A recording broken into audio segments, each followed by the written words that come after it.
Good morning, dear participants of our event. Welcome to the fourth National Media Talk, the talk, dialogue, polylogue discussions where people who study media, who are working in media, media experts, media managers, who discuss the most important issues related to not only media but the society, influence on the society, and important trends which we have in our industry. Welcome. Good morning. We ask you, we invite you to remember.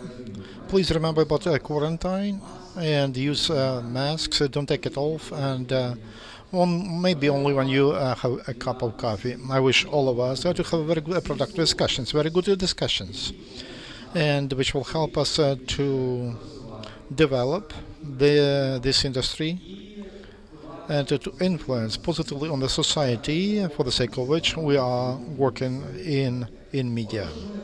So we start the fourth National Media Talk.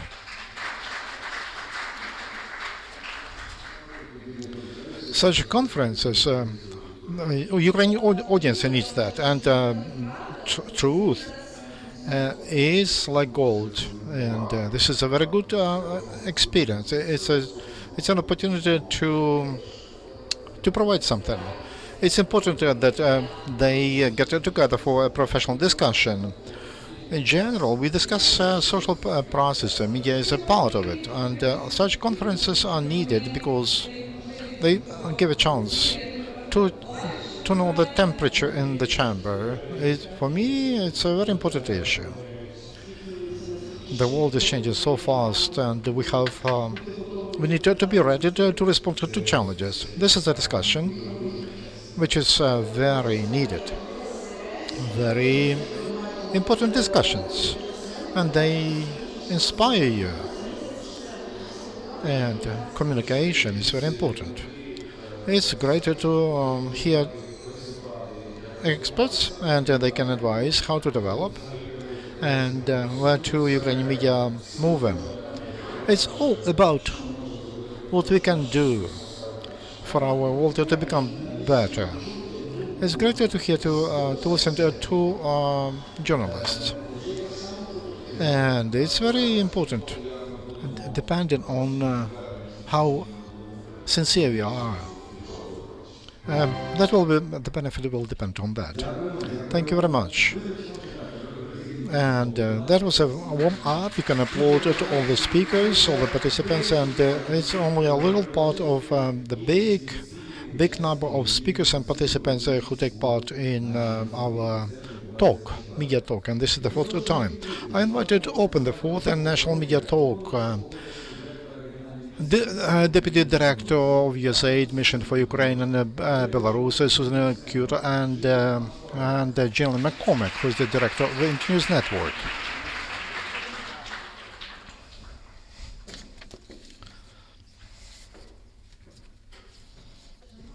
Dear friends, dear partners, dear colleagues, it is my great pleasure to welcome you this morning to the National Media Talk. This event is a gathering we at Internews organize as part of our responsibility under the media program in Ukraine, supported by the United States Agency for International Development. Working in close collaboration with Ukrainian media organizations, civil society, and other stakeholders, this 5-year program aims to strengthen the accountability and capacity of the Ukrainian media sector to provide citizens with relevant and engaging information, expand media literacy, help key institutions implement reforms, and build media industry standards and sustainability. The idea is that this program will strengthen Ukraine's democratic development, bolster its ability to counter Russia-linked disinformation, and foster European integration. While nationwide in scope, The media program in Ukraine must prioritize areas where independent media are under greater strain and where local news is most vulnerable to malign Kremlin-driven narratives.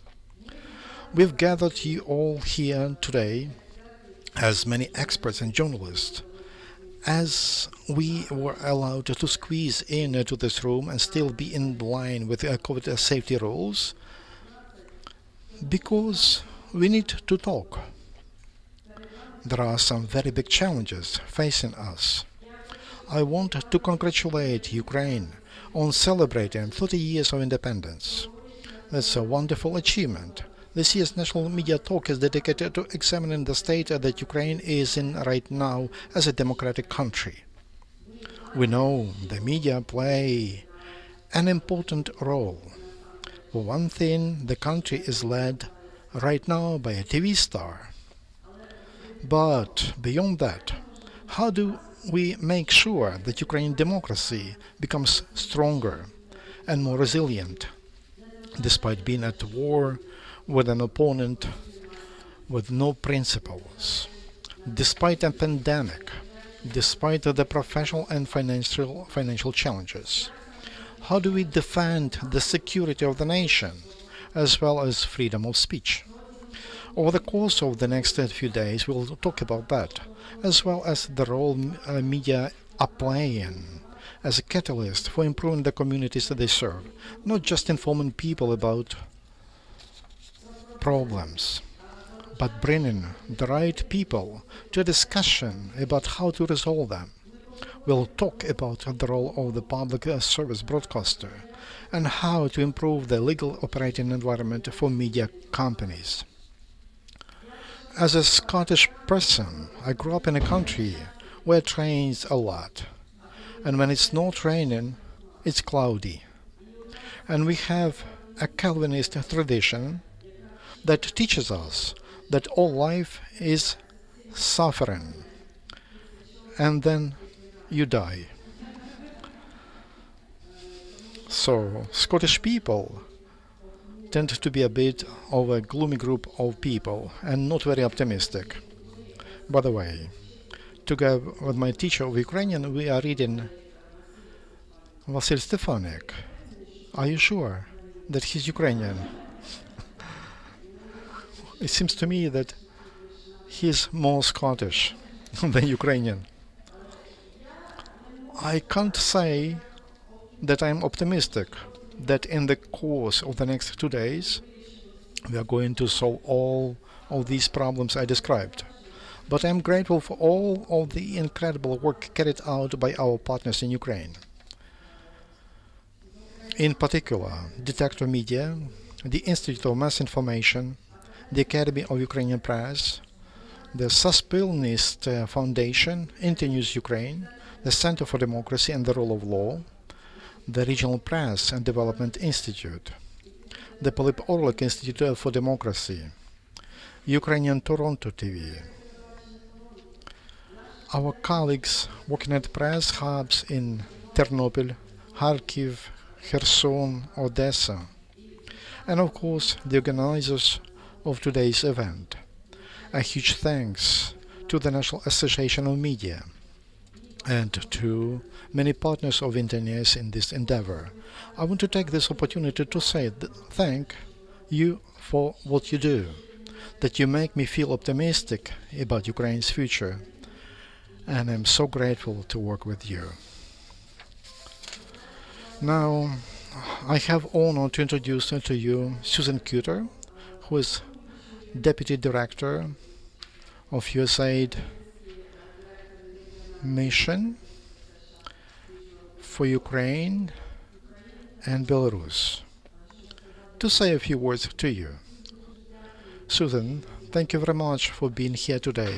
Everyone, please give her a warm welcome.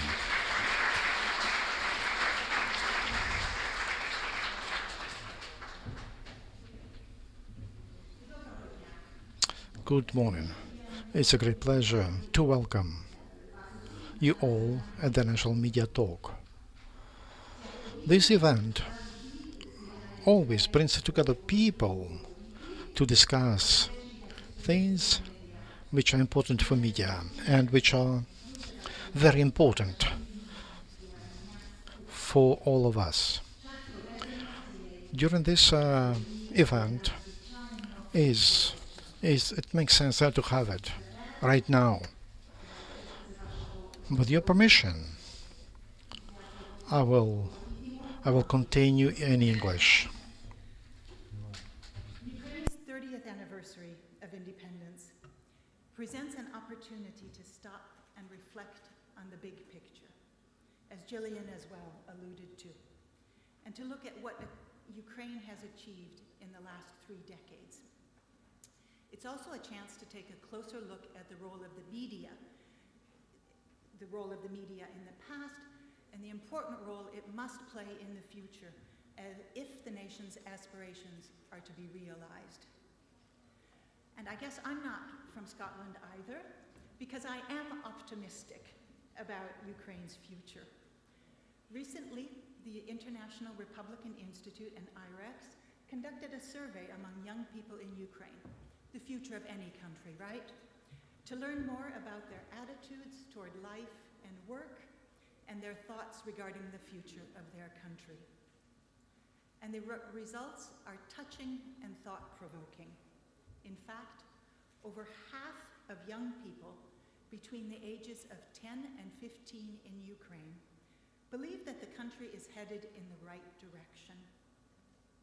And as they prepare to become teachers, entrepreneurs, IT specialists, chefs, whatever, it's also touching and thought-provoking to realize that they also want to actively support positive change in their country. That makes me extremely optimistic. At USAID, our goal, our shared goal, is to support positive changes that will strengthen Ukraine's democracy. And the media plays a pivotal role in this. At USAID, we firmly believe that a genuine democracy cannot be achieved without a free and professional media that is financially sustainable and willing to speak truth to power. A strong, healthy media environment is essential for the government, civil society, and citizens themselves to overcome malign influence, to thrive, and to help Ukraine achieve its goal of European integration. And that is why USAID is supporting today's National Media Talk. I'm pleased that we're able to contribute to bringing you all together to discuss some of the big questions that are facing the media sector. And I would say these same questions are facing the media sector in the United States, in Western Europe, and here in Ukraine. For example, how will we defend freedom of speech and freedom of the media? How will we ensure that people can speak freely online and in public? How can we strike the right balance between the media's responsibilities to society and the defense of national security? Nowadays, as so much news and information bombards us, it's hard to know what's true and what's not. So, another important question is, what can we do to make sure that the media is helping people understand what is really happening so that they can make informed decisions?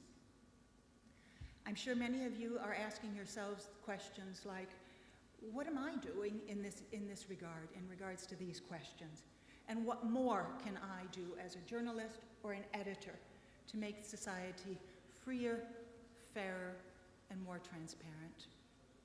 These are some of the pivotal questions that I hope you will explore in the during this conference in the next 2 days. And while you may not find all the answers, just having the discussion about these difficult topics will be a big step in the right direction. So with those lofty goals in mind, I wish you fruitful discussions and conversations. Slava Ukraini I дякую. Дякуємо. Thank you very much.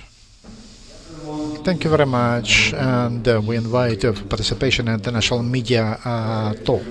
Let's support with applause we, according to the tradition, we invite a key speaker, and that is those are the people who have decisive influence on the development of the society and on the role of media in the society. And now I would like to invite to this director of Institute of Demography and Social Research up to Ptuche, National Academy of Ukraine, doctor of PhD of economics and a professor and a member of National Academy of Ukraine, Ella Libanova.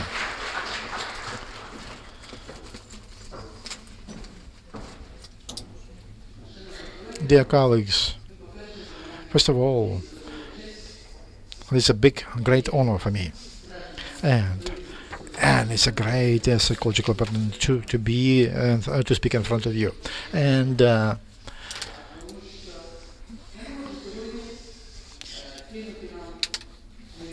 I cannot give you lots of numbers, millions of numbers. It makes no sense. But I can explain what has happened in Ukrainian society, or I will try to do that practically without not using numbers.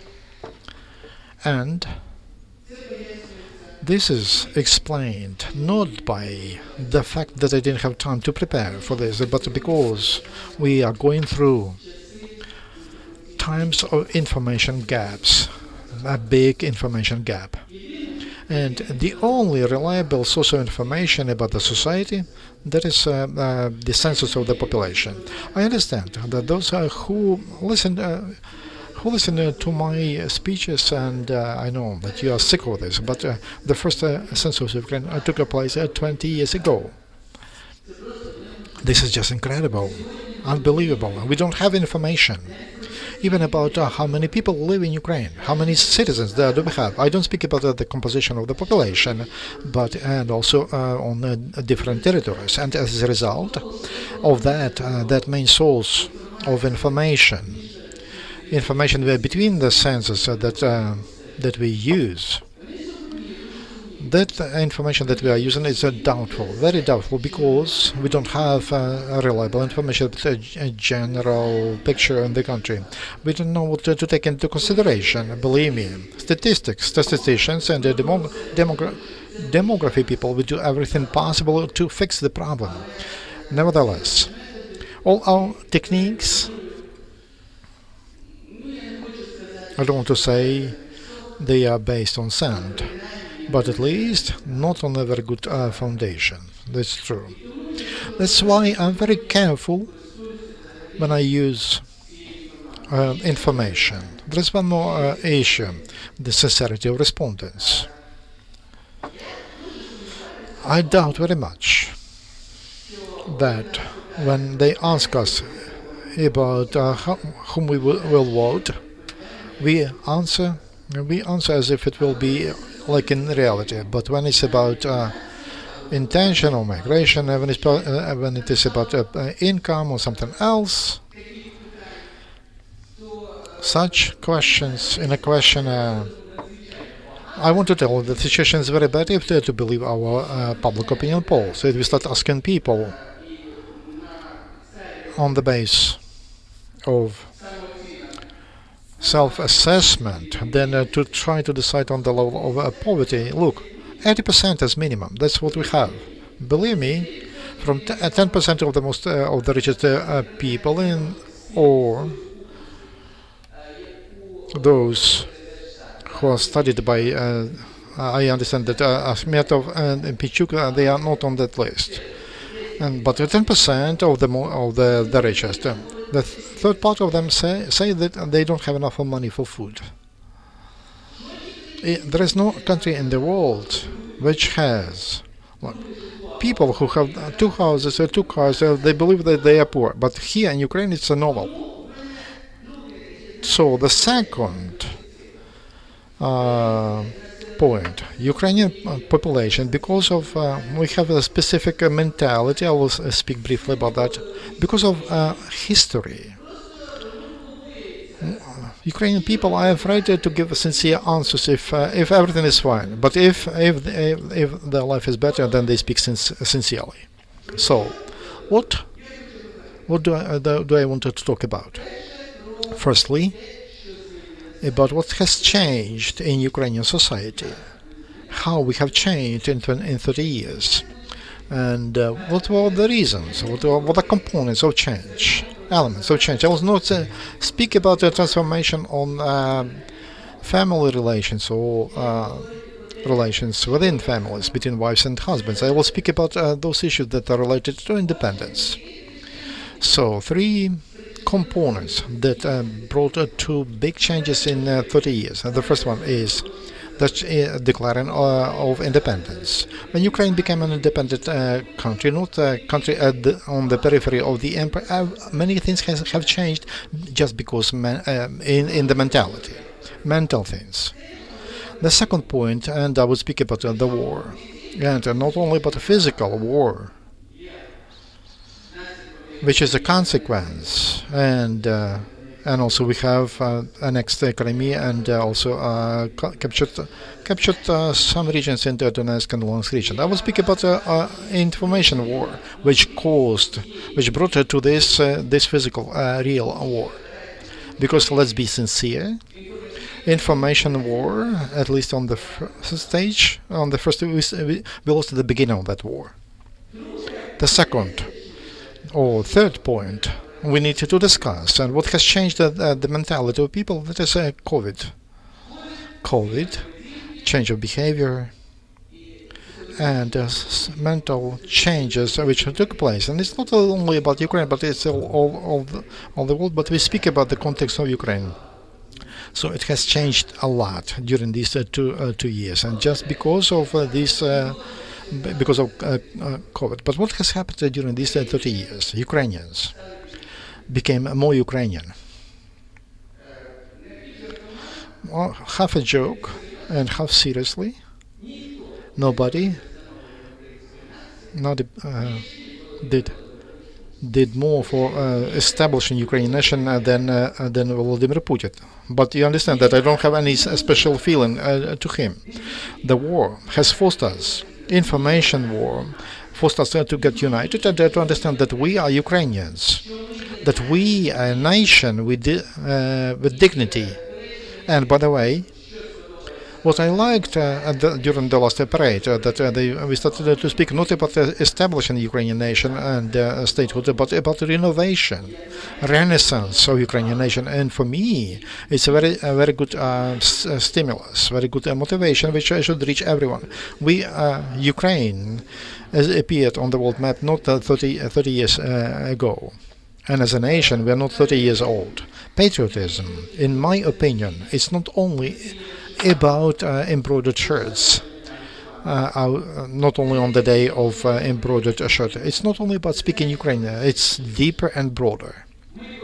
We started to understand and look at young people, and it may be a surprise. Though they think about immigration, but they are proud they are Ukrainians. Not all. And I'm optimistic, but not all of them are proud of being Ukrainians. But it's a very important change, it's a very important shift that took place in Ukrainian society. The second transformation is about integration, not to CIS, but to international community. And it is connected with some elements. Always we speak about the migration, but it's not only about migration. It's the fact that our young people, our youth speaks English, young generation. Youth, and those who were young 30 years ago, as to Ukrainian and English, those are two different planets. And if they give also, if they not just they would speak. Young people would speak Ukrainian if the movies were in Ukraine. All movies were in Ukraine. Speaking a language is very important, and they study in European universities. I understand that our young youth goes there to study. They go to Poland to some small university. Nevertheless, they go to study there, and they acquire skills and behavior in the European community. Whether they want or not, they pick it up. The same with immigration. Ukraine in general. You remember As somebody spoke about a nation of migration, but Ukraine, to be honest, is a nation of immigrants. Tell me who in the Soviet times participated in building communist constructions? Ukrainians. That's why we have there are so many Ukrainians, because Ukrainians built those gas and oil industry in Russia. Who? Moscow. Moscow stole intellectual elite from whom? From Ukraine, from Ukrainians. That's why we got used to outflow of brain and physical power. But during the last years, starting in 2012, the changes started, and the nature of them changed. Half of Ukrainian migrants went before 2012 went to labor migration to Russia. I don't make my judgment, because the country is like us, in a sense, and in the sense of European feelings. Ukrainian migrants, as to behavior, European behavior, civilized behavior. Ukrainians, and how to behave with employees. Ukraine didn't learn from Russians. So when our migrants go, that was before they went to Russia before 2012. Now they go to Poland, and Poland is different in terms of Europeanism. And when our migrants come back, even for short time, you know, I speak to many migrants because it's my bread, so to say, and I see how in the environment they change. The mood is changing, the attitude is changing. They wanted to go abroad. That's true, but they understand at least that they it's not good to drop waste on outside on the street. They understand that giving a bribe is to a policeman is bad. You just need to pay a fine. Not always, and they understand that, and not quickly, but that diffusion is taking place gradually. Many people from Ukraine have started spending their vacations in other countries. This may not affect the mentality of the broad strata of the population, but you won't believe how much it affects people working at hospitality industry.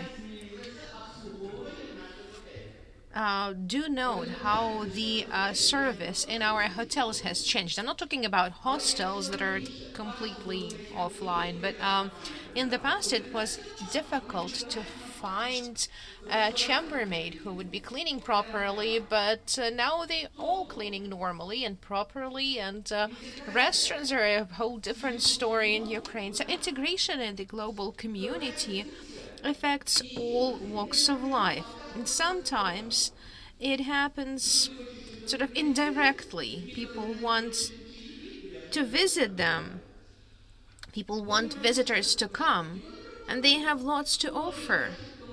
Some are offering more, some are offering less, but it affects the society, the societal situation.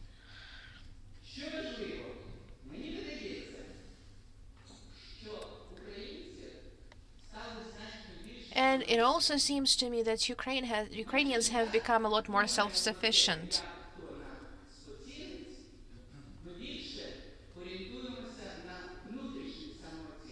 We care less about how other people see us, but we care about how we see ourselves more. And it's relevant for society as a whole and for every individual in particular. We still love all kinds of ratings. But we learned to treat them in a more critical manner. And we already understand that even if some major Scottish association has given some, remote Ukrainian university to the first spot in the rating that it developed itself, it doesn't mean that the university is really so good. We have learned to practice critical thinking. I have nothing against the Scots, God forbid. Another important thing. and it's a matter of principle change. It emerged in after the year 2000, when we gradually started abandoning the paternalism that we've always been very prone to for a long time. The state wasn't helping much, that's one thing, but we stopped counting on the state's support. We started understanding that we have to care for ourselves, to fend for ourselves.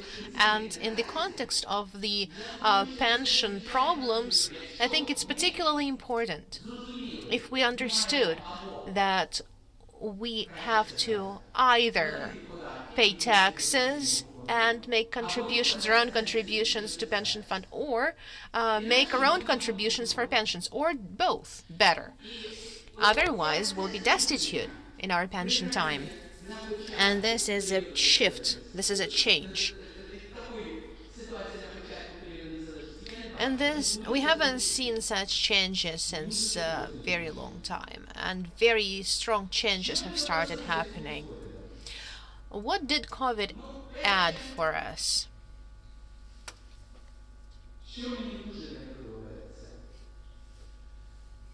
One thing I really dislike: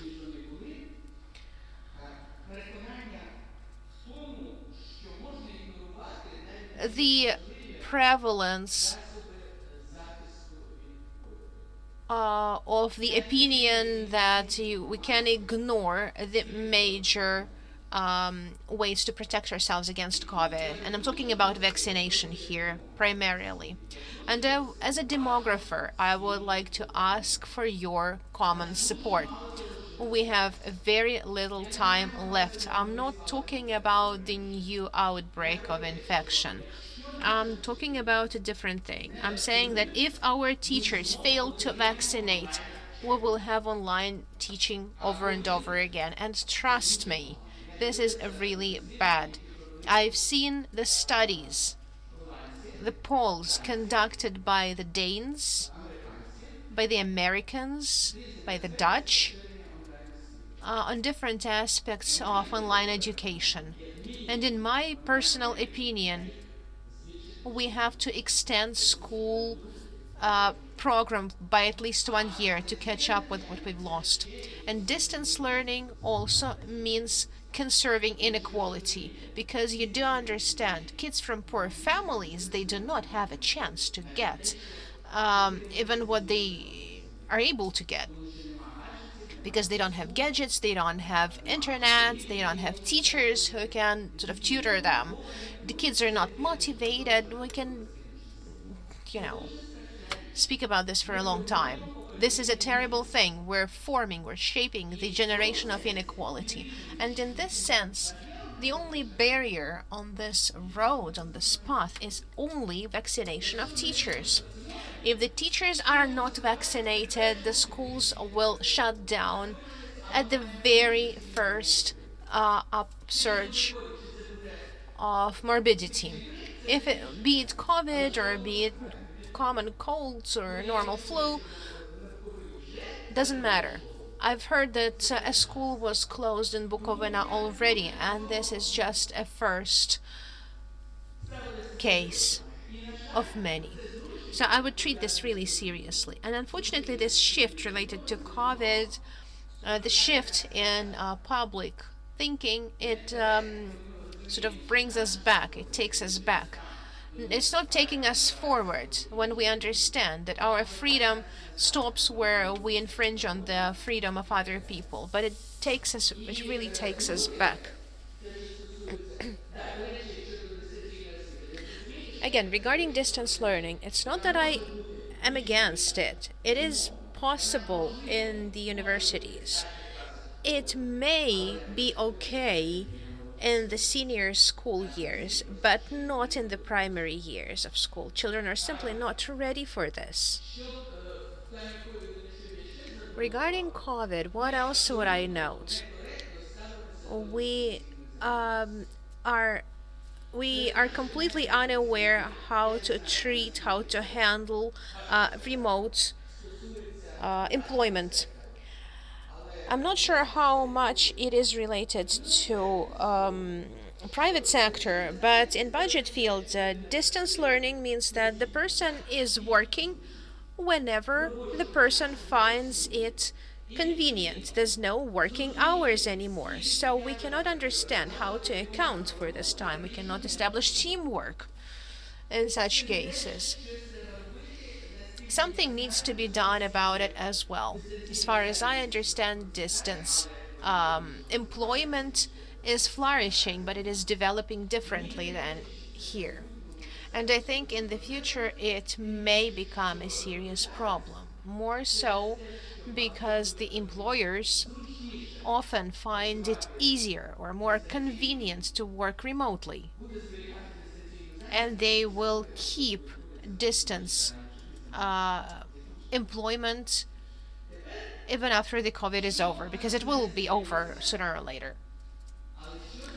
One thing that has not changed and what needs to change and what we need to focus on, well, first, the widespread thing. We still believe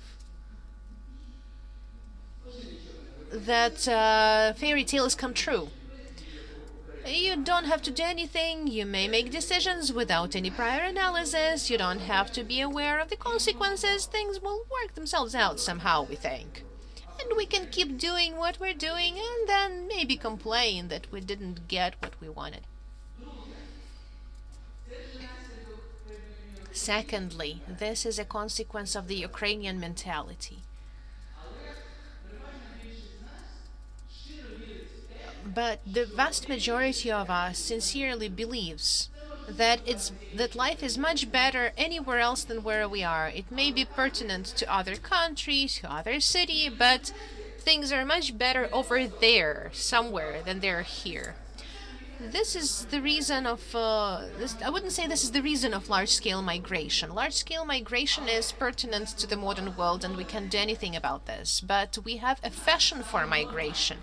It became normal and fashionable to say that, okay, no, my kids will only be living abroad and studying abroad and working abroad, whatnot. This is a fashion. This is a fad. Migration, of course, gives a lot of advantages to the donor state, but it gives a lot of, it brings a lot of troubles to the donor state. I'm not talking about the loss of working capital, but reducing the general population of Ukraine. I'll just speak about those thousands of kids who became social orphans with living parents because the parents are working abroad or in another city of Ukraine. Predominantly, we see that either Poland or metro or the big cities are sucking out the workforce from Ukraine. So it's Poland or cities like Kiev, Lviv, Odessa, and Donetsk in the past. We want to combine the incompatible things. We want to bring together the high level of social support with low taxes, which we don't even necessarily pay. And we believe that even in complete absence of insurance insurance time, our pensioners need to have worthy pensions. And if we want to have the support like they have in Sweden, let's remember the taxation in Sweden, including the taxation on salaries of hired workers, hired employees. We are extremely tolerant to corruption, and unfortunately nothing changes here. The level of tolerance is much higher. I'm not even talking about the Protestant state, but it's much higher than even in Italy. And this results not only from the situation where we're trying to pay bribes to rather than pay a normal fine, even though it's really easy to do now. But also, it stems from the confidence that when we do something wrong, get salaries in an envelope, don't pay taxes. It's not corruption. Corruption is something else. We just live, we just survive. We're just trying to survive. But it doesn't work that way. We are preserving the traditional dual morality, which is traditional for post-Soviet states. We have standards for ourselves and our next of kin, and there are standards for everyone else. And largely for this reason that we had created the society of total distrust. The Institute of Sociology of the Academy of Sciences is monitoring trust levels since 1992. And since 1992, I have been watching this really closely, and nothing has changed. We believe our relatives, we believe our friends slightly less, but we do. We trust neighbors even less. Of all the state institutions, we only trust the army, and this trust only emerged since 2014 for absolutely obvious reasons.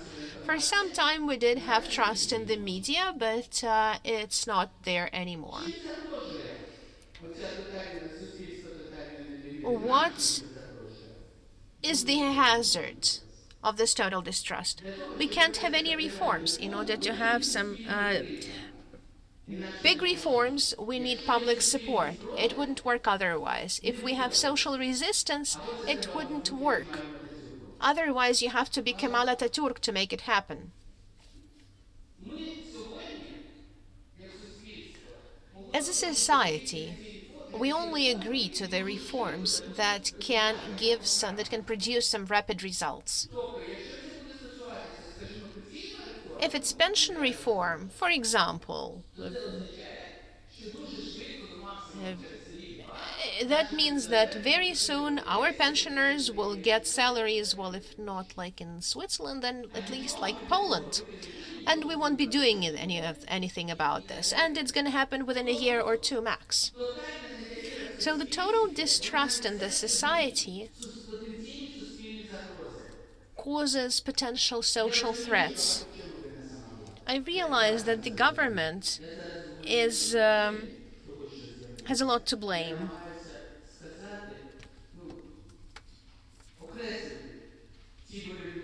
I'm just trying to outline the pain points of the public consciousness that I can see, at least. I think the main thing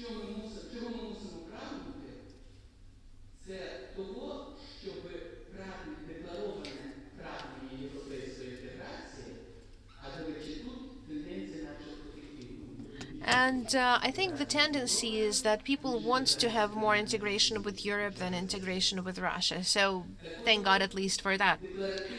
So the declarative intentions, the declarative aspirations of integration with Europe need to be followed by the distribution, the spreading of European values amongst our society. Without this, it's unclear how we can integrate. Integration is not just economic and financial processes. Technologies will help us one way or another, and they penetrate to us, and money comes in as well, along with technologies. What I'm talking about is the possibility of integration between our society and the European society, the Ukrainians and the Europeans. The world is very pragmatic. Nobody wants, well, with some small exceptions, nobody wants to do bad for Ukraine. But no one's gonna give their life for Ukraine, and that's true as well. And any government of any country, first of all, cares about their own country, their own population, their own state, and completing the tasks that are set for themselves and not for us. So let's not be offended that we're not accepted to the EU. For now, we have nothing to do in the EU because we're too different.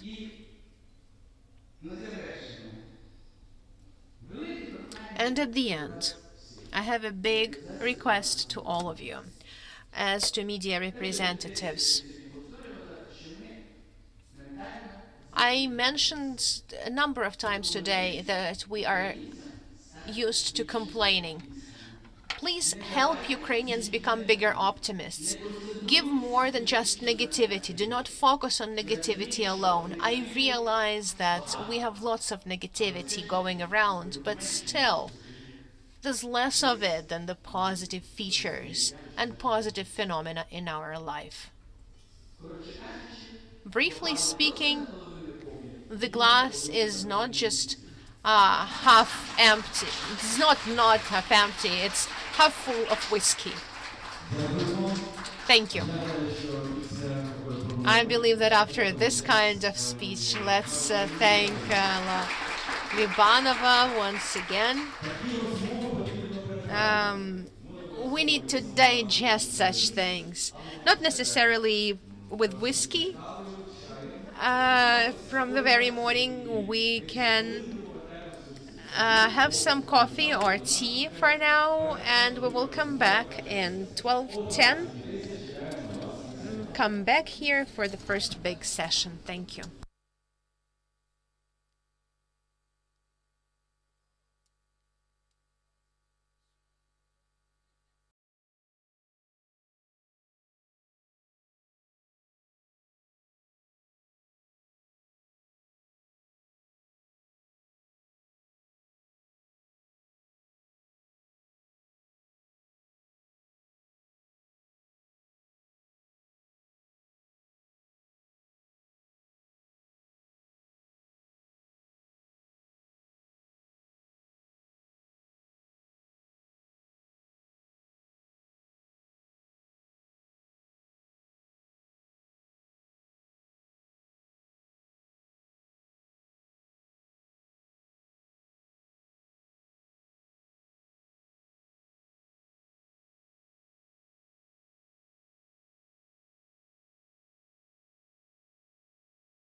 really rich conversation for the people who are working in the media, for the society, and in the society. So logically, we will seg into the session with our next group of speakers. And we will speak about the environment of the media life. We called it the modern context of media work. Media 2021, social role, challenges, and perspectives. First of all, I would like to give floor to our speakers. I would like to invite the media speakers. Editor-in-Chief Boris Davidenko, Liganet. Chief of NGO Detector Media Natalia Ligacheva. Founder and anchor of Toronto TV, Roman Vintonyev, editor-in-chief of Ukrainian Pravda, Sergil Musaeva, and editor-in-chief, Mirror of the Week, Zerkalo Tizhnya, Yulia Mostova. I wouldn't say that the setting for this conversation should be exact and accurate.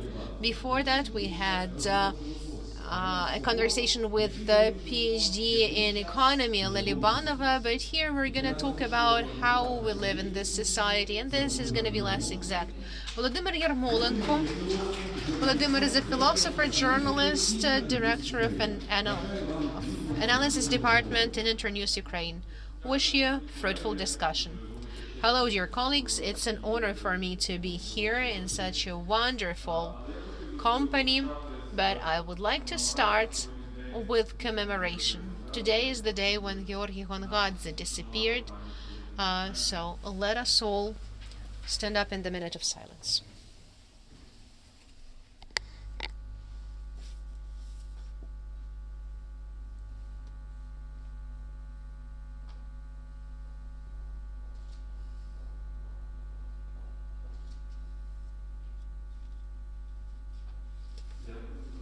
Thank you. Please sit down.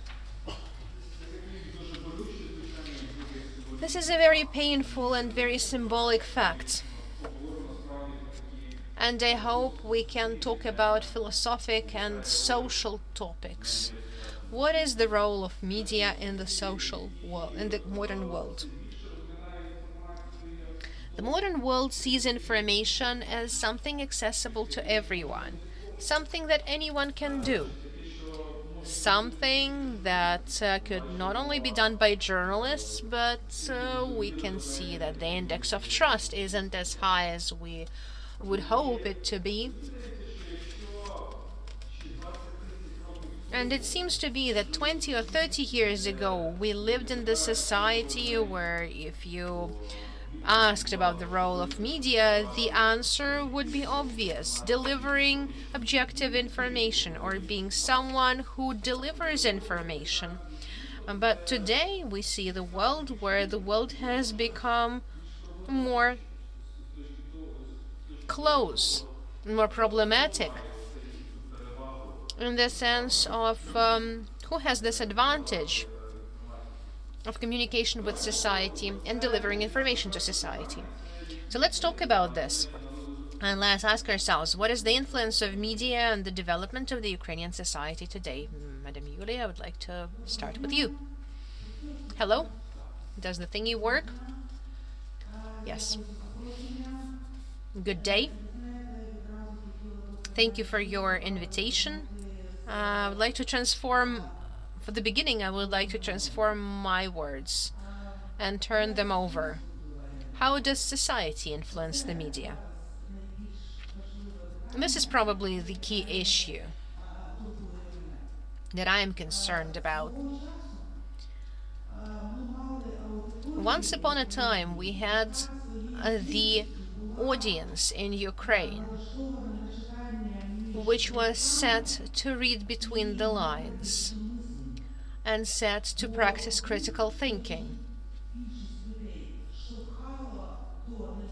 Because people were pushed towards distrust, mentioned by Madame Libanova.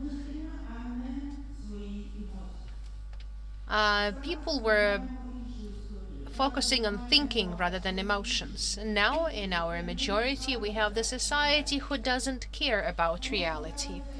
It cares about emotions.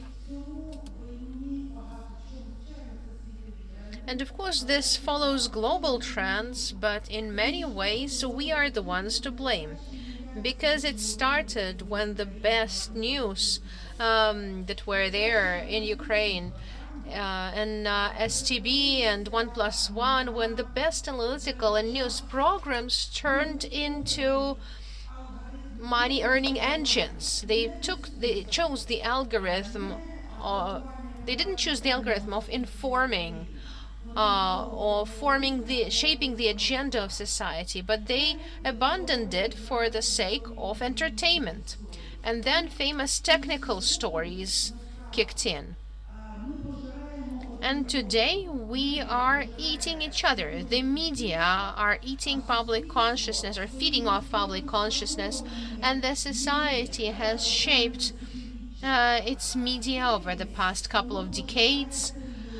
The society consumes the seriousness of the media because some people bend down to talk to a child and then they crouch and then they lie down, and we remained at this level. We stayed at this low level, and unfortunately in our majority today we have this story, we have the situation when the society doesn't care about the society but only cares about emotions that it gets from the mass media, classical media, social media, and is sick with social emotional bulimia.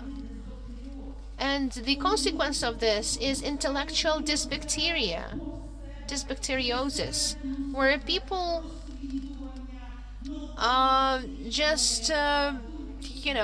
where the thoughts, the blogs, the investigations of journalists simply go through people's bodies and never stay. They don't leave a residue. And the journalists are working towards the empty society and towards almost empty government. And this is the challenge of today. Because emotions are more interesting than the truth. Emotions are more interesting than the real situation. We all had our kick off the parade, but who wants to find out that 40% of the things, of the armament that drove past the rostrum of the president is not something that the Ukrainian army is armed with. They don't have the army is short of fuel, is short of clothing, doesn't have food stock, and this sort of thing. Without caring about this after emotional part of the story is simply impossible. People need a fairy tale, but it's not the reason to cruel and not raise the topics that are relevant for society. Like before, we need to lead and not be led. Very interesting. As a philosopher, I would like to add, at a certain point of time, we started to tell ourselves that we are our emotions. It's a very popular topic. So we need to get rid of emotions. Freedom means means that there is no emotion. So I have a question to Boris and Sevkil, because it seems to me that your media are trying to find that road how to bring back to the rationality. Use different packages and different forms. And for Oman, later I will have a question. Think about how can we be constructive as to emotions, how we can use them. Please, Boris, the floor is yours. Thank you. This is just it's very difficult to speak about Yulia and to speak to the audience, which knows more about media than you. Yeah, I am pleased. Thank you. Coming back to your question, Volodymyr, I would like how to bring back to rationality. Ligonad, never. I am lucky. We have never lost it. And I'm just a protector, a defender of the tradition, and I keep the umbrella from that rain. bad rain which is falling down. But why some media allow themselves to be led by demands of readers? Uh, there is my role as the editor-in-chief. There is the role of the team. But it's important that we have a clear idea what is good, what is not, and we could allow ourselves and our owners could allow us not to have for a goal only traffic at any cost. So that is, I speak about a coincidence, and I don't see a big mission in our work, and also the most important is I wouldn't bring all the society, Ukrainian society, to people who just want to run after emotions and who are interested only in entertainment and fun. Funny things like you heard the list from Yulia Mostova. The majority, yes, belongs to that, but there is a minority, let's call it, and a minority of thinking people. They know which information they need, and it's very important, and this is a respectable key audience for us, and our efforts are focused at that audience. If information not very entertaining, not entertaining, if it is useful for others, it's very good. About 7 million people read our resource, our media. I don't believe that all of them are thinking people, thinking a middle class. Probably not, but some of them belong to the group for which we are working. It's my task to keep that defense. Though I don't believe that other colleagues who work for broader audience they do something wrong. But in general, speaking about changes in general, our influence, I believe that we create well-informed person, but very often not they don't understand many things. Lots of information provided by media, and we have an editor-in-chief from Belarus, and he says, "Oh, you know about this, and you know about this, and you know have this information, and about this." And so we have information, but there's too much of information. Very often people don't understand important things. So and they are infantile, and this is the task to me. We speak about the government and we say that the government should do or must do something for us. No, this narrative, which is a narrative of accusation, is not very good. Thank you very much, Boris. That's a very important opinion, and we should think about this. What makes us different from what we had 30 or 40 years ago? We lived in the age of deficit of information, and we have now it's the age of overproduction of information. What should we do? Sigil, maybe you can tell us about this. Reflect about this. And Ukrainska Pravda, big audience, but there is a thinking minority. This is what I wanted to start with. You see, 3 years ago, I wanted to spend a year on learning about trusted media, and I wanted to get the answers to these questions. And I understood that what Yulia Mostova told, those trends that we have in our media, that is not different from the story in the US or in the UK, especially in the UK during breakfast and in the US during the period of Trump.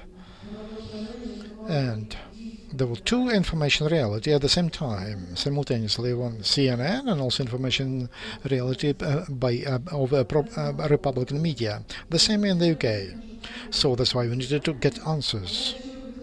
But what I wanted to say that what is unique for Ukrainian media market and including and considering these conditions.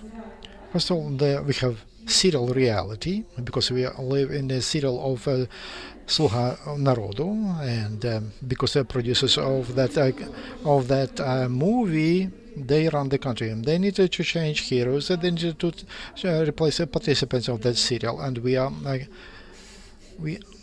kept arrested by that situation. Also, the role of telegram channels and the role of anonymous telegram channels is very high. Because when we speak about the influence on the society, media on the society, or society on the media, but we should speak about the reality of telegram channels, because they compete, they have a competition, and they have a competition. Who has they compete for Zelensky, and everybody is working on. Everybody's trying Volodymyr Zelensky to read that Telegram channel. Also, I would like to emphasize, and it's very important, I believe, that recently we had a discussion with Boris, like interview of Nina Sokolova, and she asked questions to Shofiali as to rationality and what can be done to preserve reality, rationality, and trust between with readers. I love the impression of an anchor person of CNN that the truth should be our mathematics. So facts, facts, and facts, and this is what we are trying to do, working for our big, for Ukrainian media audience, but it's not. In general, it's not big if we speak to compare with the oligarchy channels, or if we compare with our other sources who buy the traffic. So for me, it's important. A fact is important.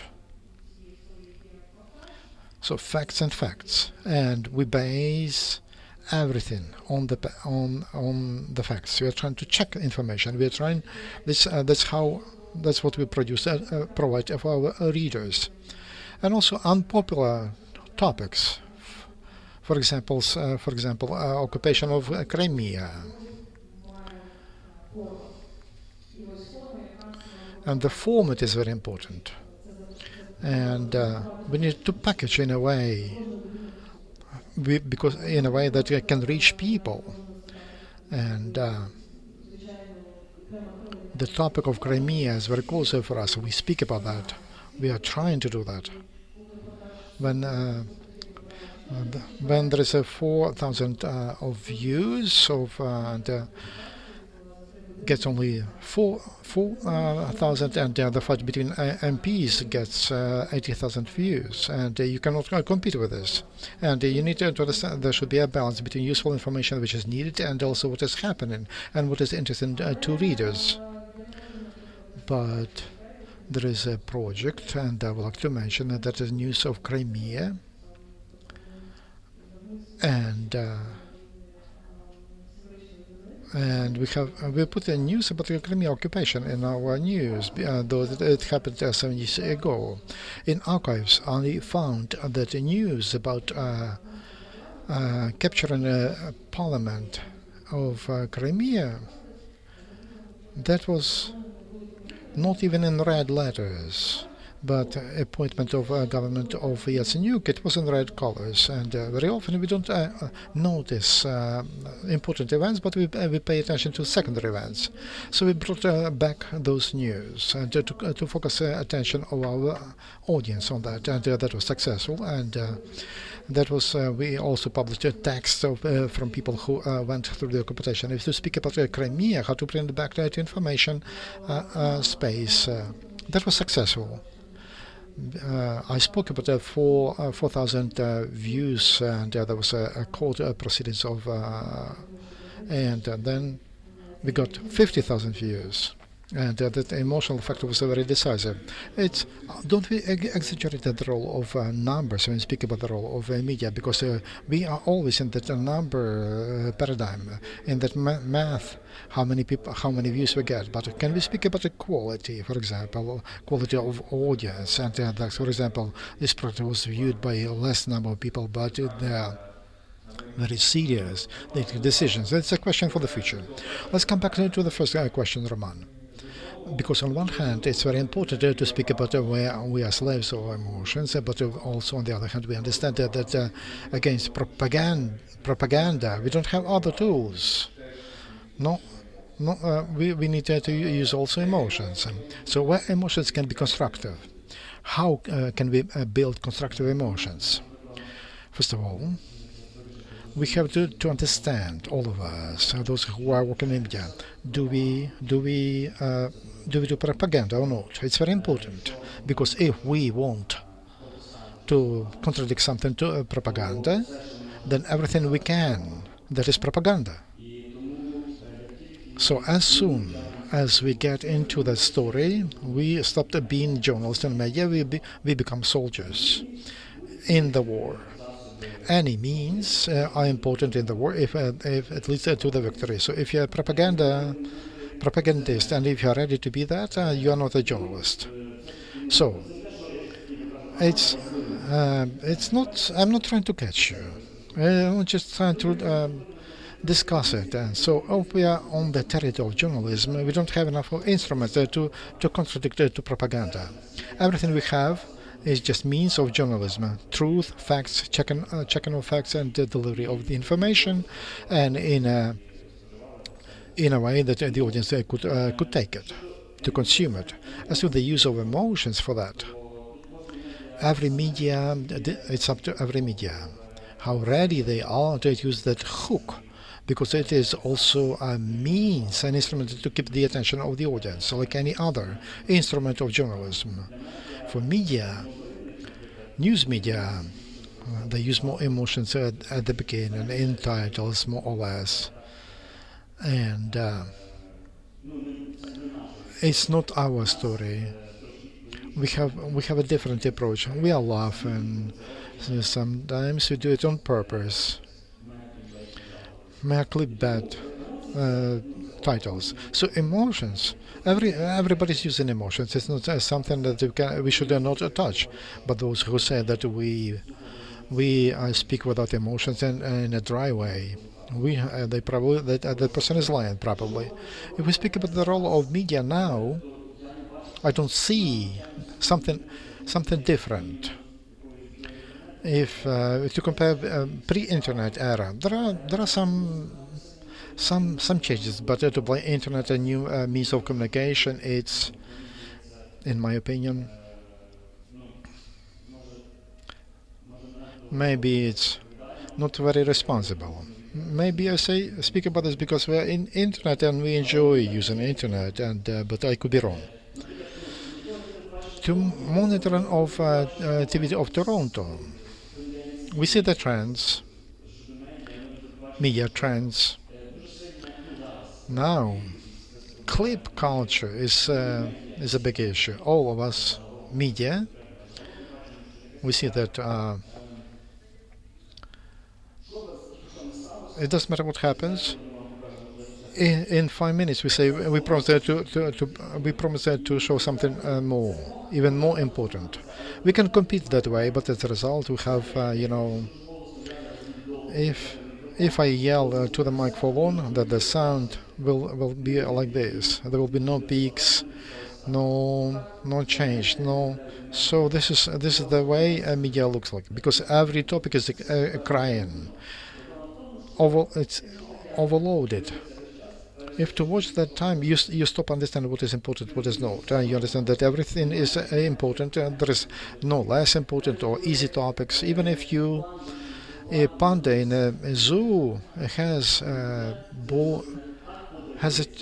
baby panda, it is provided in a way like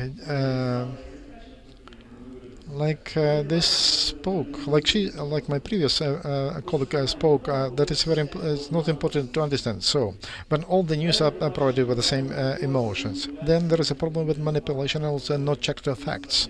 When you cannot understand what is happening, because they provide it in a way that you have to recheck the information. You watch several medias, and we have a case when a myth about 7% of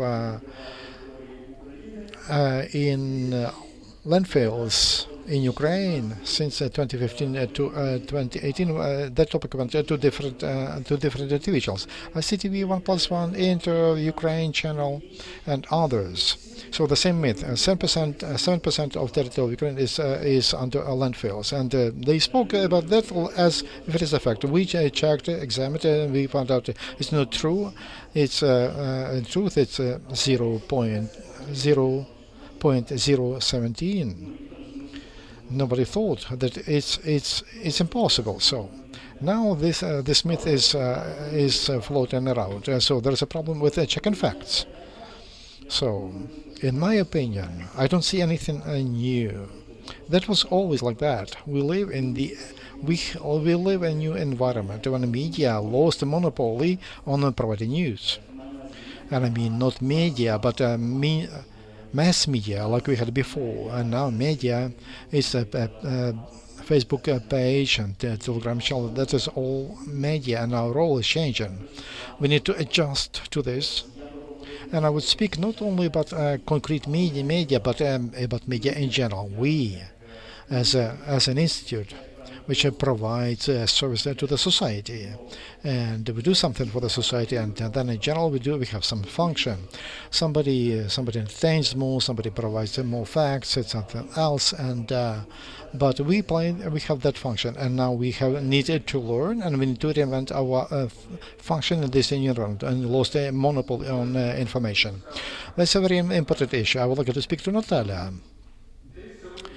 About 10-15 years ago, it was a trend to speak about journalism, like everybody can be a journalist, like everybody can communicate information and from sources to the society, and to some extent it's we came to this era of total equality.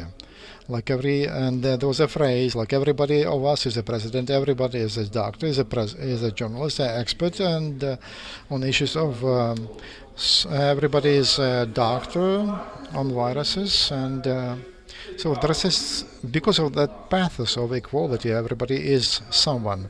We lost the competence or feeling the competence. So the question is to come back to competence and evaluation of competence, appreciation of competence, because this person, for example, has the right to say this because this person knows about viruses, and this person is a journalist. So it's a very complicated issue. And should we differentiate a professional journalist and non-professional? This is a key question to all the projects and laws and mass media, etc. Natalia, what's your opinion? Good afternoon. I agree with all the diagnoses that you've heard here, and I like the opinion that we live during the shooting or filming of one more part of Sluha Naroda serial, and I believe also that we came back on a new stage, in a new time. We came to the time when there are like secret messages, secret orders. What do I mean? Like we had before. There is, in my opinion, the role of political technologies is very high now. And they were trying to use it before. They were trying to model the country with the help of influence of political technologists, and they're trying to do that now. But they don't use classical secret information, like when they were they sent them by fax to media. But they use it differently, using Telegram channels, and they have some representative from the office of the president. They have those Telegram channels, and they're trying to be influential. They use a phone right over call. It doesn't matter what the TV channels are saying, but when they just don't speak about the TV channels about Wagner, and there was an investigation of CNN, probably some TV channels wanted to speak about that, but why they don't? Probably, as we know, probably there was a phone call law which was used. And if it was during the time of Yanukovych or Poroshenko even, I wouldn't be scared by that because they weren't very popular presidents.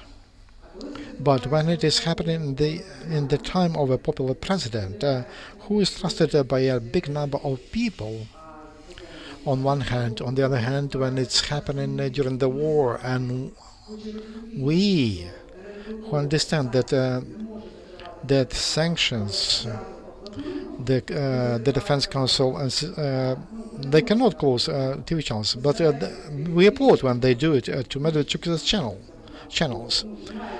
There was a euphoria. They shouldn't broadcast those TV channels. So Medvedchuk, but we understand that this is not the correct road. It's not a correct solution. Since 2014, they should have developed the legislative base to prevent,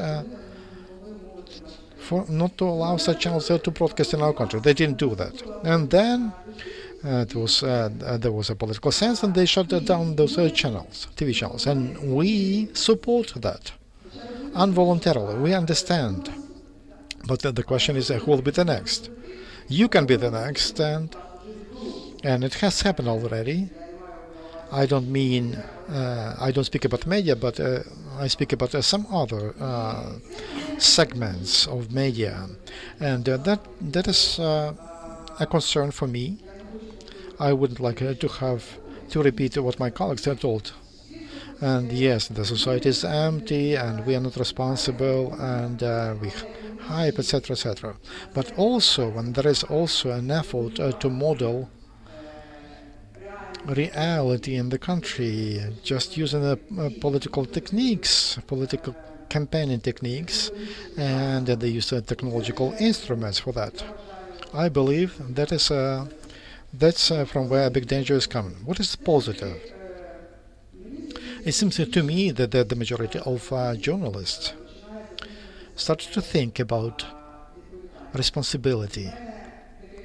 I have a feeling 20 years of detector media, telecritics, and we analyze the information space. We criticize you all the time. There is a discussion today about our criticism as to such channels, and so they look at us as someone who's beaten, but who has a whip. But we support everything healthy in the information space, and I am happy that I'm observing a growth of number of people among journalists and the publications, and that they would like to have to work to produce a quality product. And it seems to me that it's very important to have facts, but that also we need to underline that we verify information. That should be a very important approach in order to position traditional media compared to untraditional. Like, for example, we verify information, we verify facts. Only true facts are here, even though we could give this information later, but this information is verified. It's very important to keep the balance also. To keep the balance between positive and negative information. I was applauding to Ella Libanova, who told that try to inspire people, motivate.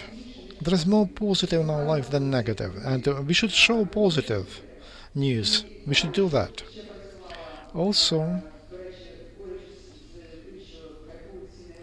though some people hype on emotions, and the audience can get more, but we should ask more questions than provide a diagnosis. What is an emotion? That is a quick diagnosis. So we know everything, we understand everything. This is what will happen. This is our sources. Our sources are stating this. So you develop an opinion in head, and that's what the media is trying to do with the audience. But we should move to a different intonation of communication, a different tone. We should not just establish diagnosis, but we should encourage consumers of information to question That tonality can improve our communication with the audience. By the way, I was happy with the situation yesterday when and someone from the Department of Education, she started to praise the Soviet Union in Facebook, and I was happy with the comments because of course, somebody was criticizing, and somebody told that you don't have critical thinking. And I said, oh, our people speak about critical thinking, and they will speak about media literacy. So there is a diagnosis.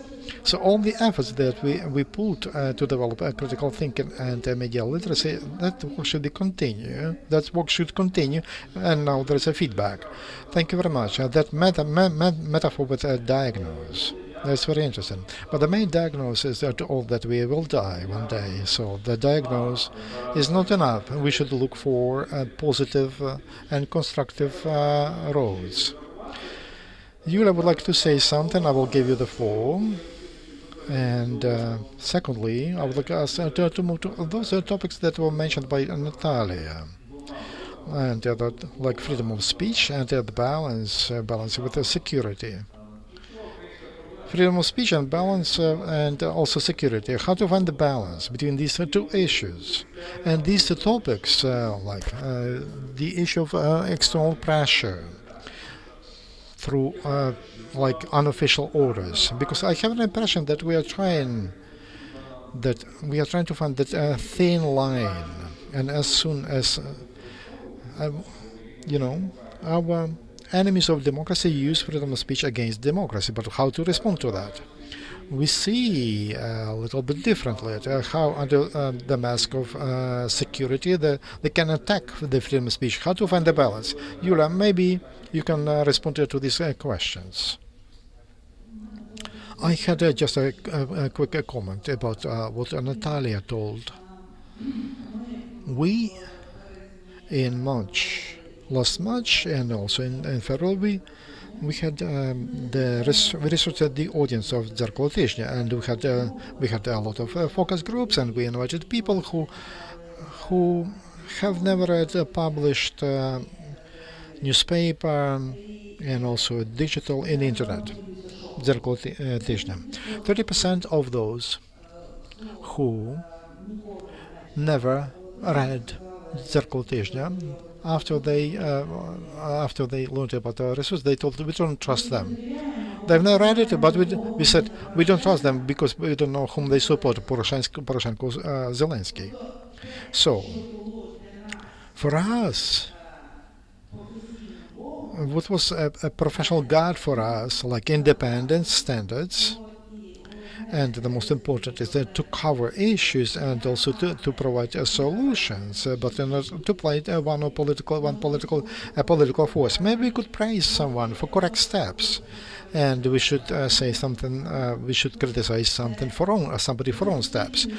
So the 30% of people don't value that, and directly they don't think about morality, which was mentioned by Mrs. Libanova. So that's what we found out. People want like a small, like little birds. They want the food to be chewed and to get into their stomachs. And they want to know who it's done for. So this is all about the safety and security stories and freedom of speech. Let me be very, very brief here. I don't think we have a choice. Believe me, things are happening in the army, in our special services. The Russian special services are much better informed and have better quality of information than the Ukrainian society that finances all these services. So we have no other weapon other than the truth. We cannot say cancer doesn't exist. It does exist, whatever we say, and it needs to be diagnosed, and it needs to go through CT, MRI, chemotherapy, surgeries, whatnot. We need to know our diagnosis to stay strong, aware. united and to resist, including information resistance, but lies and hushing things up and opinions that the authorities cannot be criticized during the war, will only do worse. They will only harm themselves that way. Thank you. I think society that where we live globally, we can see how the enemies of democracy use the freedom of speech and democracy. But how are they different and how we should be different from them? They don't care about facts and truth anyway. They will still monetize it and manipulate it. And I think the message that the real freedom and the real safety are not the opposite things, but they actually merge at one point are really important. And as to the point about your readers, I mean your new readers, this is the dilemma in one small letter. Want people want less knowledge and more recognition, and this is also the problem of overproduction of information. People are tired of the need to get new information, which may disrupt their templates. Boris, please, shall we think about this topic furthermore? Safety and information. Is there a threat from the Ukrainian homemade authoritarianism? It's a sort of soft authoritarianism. We can see it in many countries which are demonstrating their democracy, but they bite one piece at a time from the freedom. Thank you. A small point on the 30% that needed clearly understandable contents. I think it's not so much. If we split them by half, that's 15%. And I think Ukraine politically and ideologically has idealized media.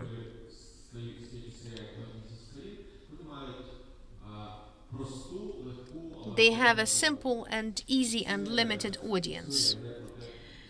And it's not the story about collecting millions of readers. Servil was more skeptical about this. Yes, it's a choice. But if you really want a national media to be a national media, you should tend towards more objective journalism. As to the Ukrainian soft authoritarianism, I have no clear answer to that question. We would like the authorities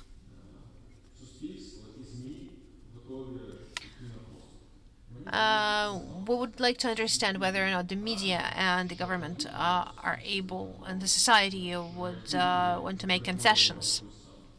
I don't think the society is ready to make concessions. As soon as we cross the line, which is not very far away, it will be very hard for the president and his team to progress further.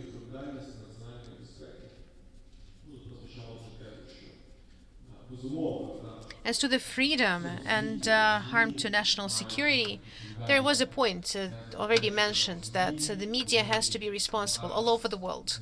The media should be seeking the truth. And that responsibility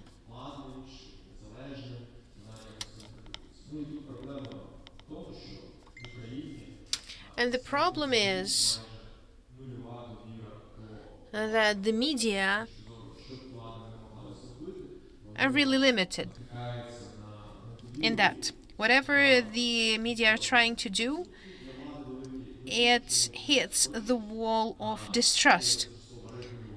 And if the government still wants to regulate it, or at least start to regulate it, or figure out what's happening in the media and how things could be done in a civilized way, rather than on telegram channels and telephone rights and other misused things, they need to build this trust.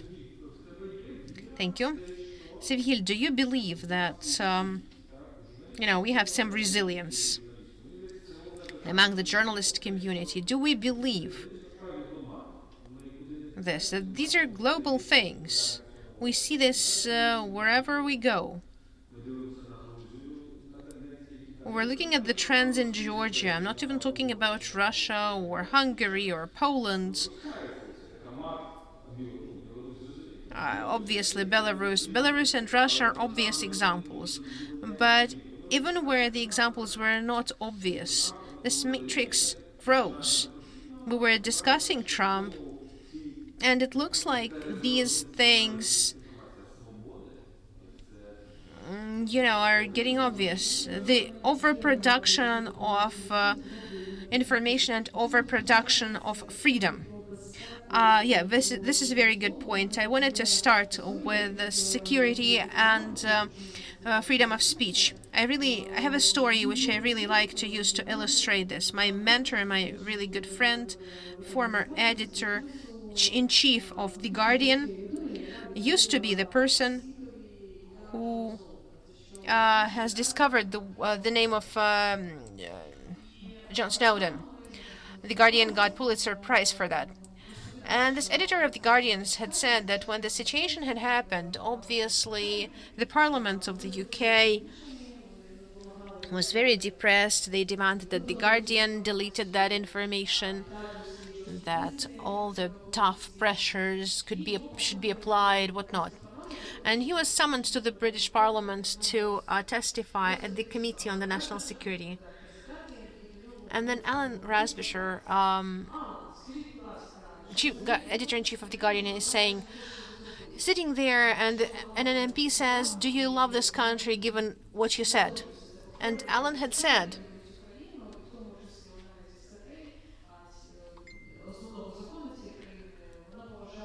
all the key issues. I respect democracy, and because of my love for my country, I will be protecting this right, the right for freedom of speech, the right for the people to know the truth. But this doesn't eliminate responsibility. And I think regarding responsibility, well, Ukrainian journalism has a lot of issues, even though we may be manipulated. This is what Natalia was saying, when the Telegram channels are setting the agenda, where you have to write about those videos that are being hyped up, because you can't leave this. And these are anonymous videos, anonymous Telegram channels. And I come to my students and they're not asking me about the standards of profession. Tell me, please, which Telegram channels are you reading that could be trusted? And of course, I, start using a different sort of words about what's happening with the young generation.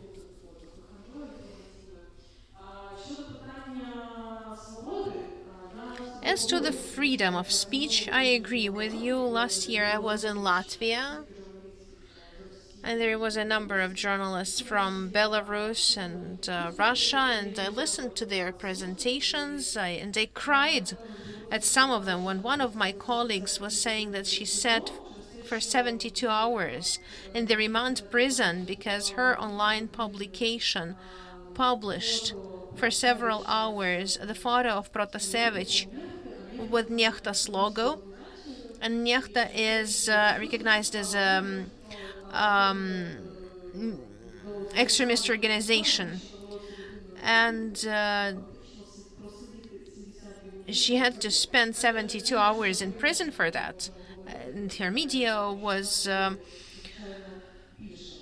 fined and all that. As to the pressure, and as to some sort of stories about Zelensky and Poroshenko, in the beginning of June, I was at that sad meeting with the barbecue, and now when some of my interviews are coming out, the supporters of the fifth president of Ukraine are writing to me that, okay, the barbecue must have been really nice. My friends, my relatives are getting messages from Andriy Yermak's office as to the fact that Ukrainian Pravda had written something. Could we consider this pressure? Probably not, but some sort of manipulation, sort of emotional manipulation. Yes, I think so. Regarding comments and regarding the things that, when you make some critical comments, there's immediately two positions: protectors of one camp or another camp. Thank you, Seville. I think in Telegram channels, the revolution that they've made is not just their anonymity, it's also how they taught the society to stay within the mode of rumors rather than facts, because most of them are providing this information which is impossible to check, to verify, and people are, taking it for at face value. Well, as to the Tamnik story, this is not an ad. But I'm reading a Telegram channel of a member of parliament to understand the points promoted by the presidential office to make myself safe and to make my news people safe. If you know what is in the head of Zelensky, Yermak, and others, you can read this in the Telegram channel. Well, this is the reality that Yulia was saying. This is not the reality of facts. This is the reality of thoughts and opinions and emotions. So we need to sort of follow what is happening in the heads of these people. Question for Roman.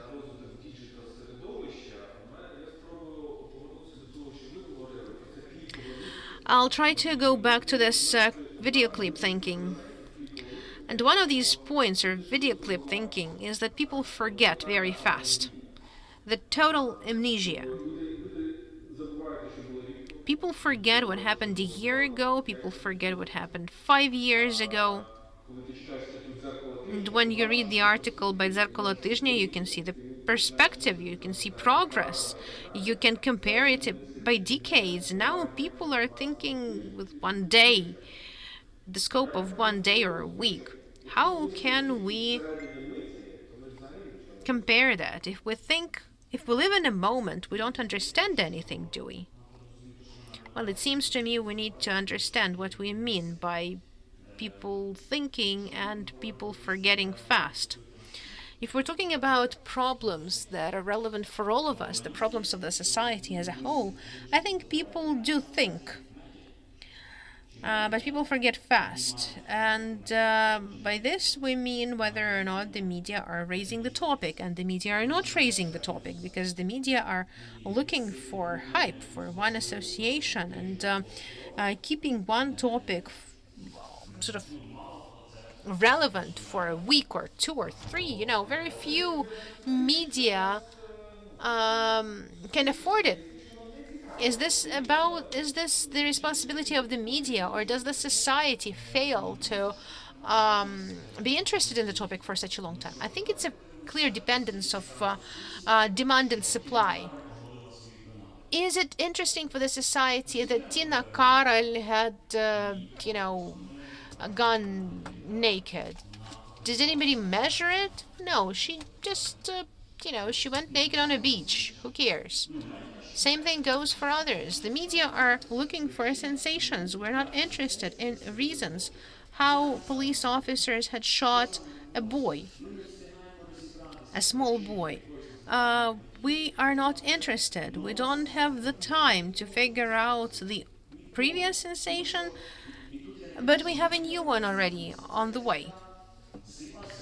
It's some sort of blind habit.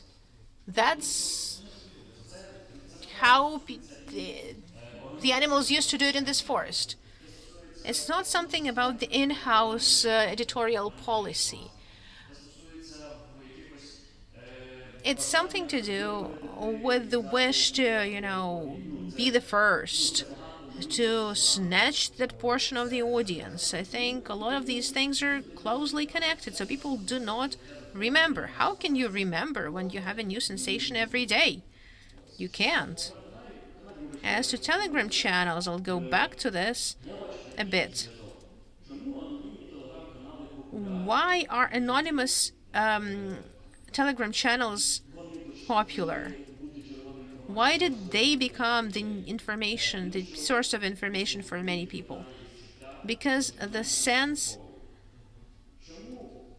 among the people is that it's sort of floating in the air that someone's hiding something away from me because this total distrust, this is what Ms. Libanova said, regardless of whether or not people are hiding something from me, I don't trust anyone. And when I read it in huge letters that I'm getting information from God knows where, who knows where, how it's being rewritten, who knows what the emphasis is in that information, but I trust that message more because of the distrust of society.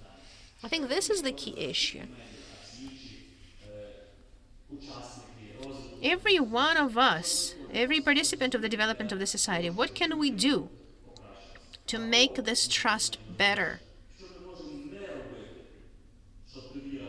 What shouldn't we do to generate trust or for the trust to disappear?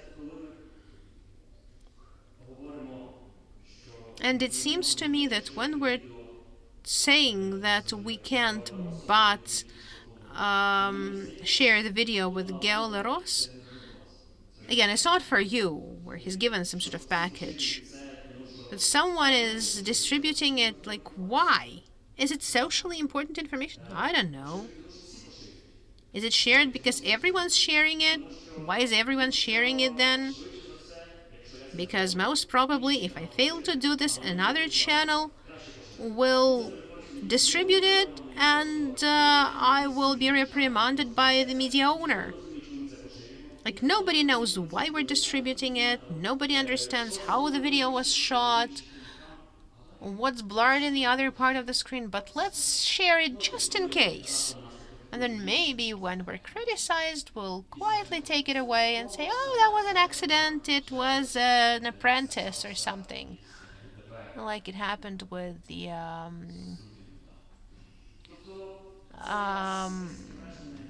traffic accident with Trukhin.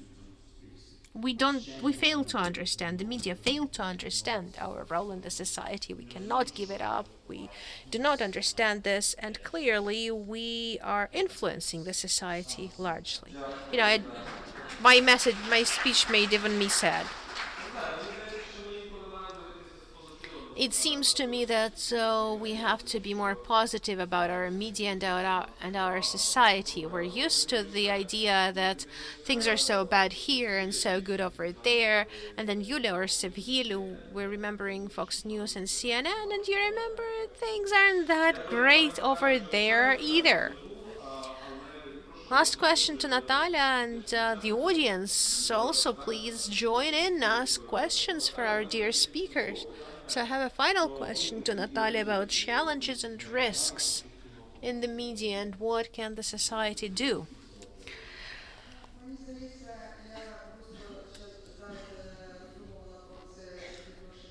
I've been thinking about this proportion of the freedom of speech and the national security, and it seems to me this will be exactly the answer to this question.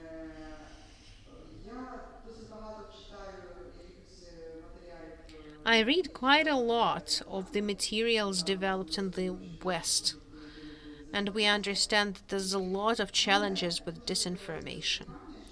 And I have a great expectation that finally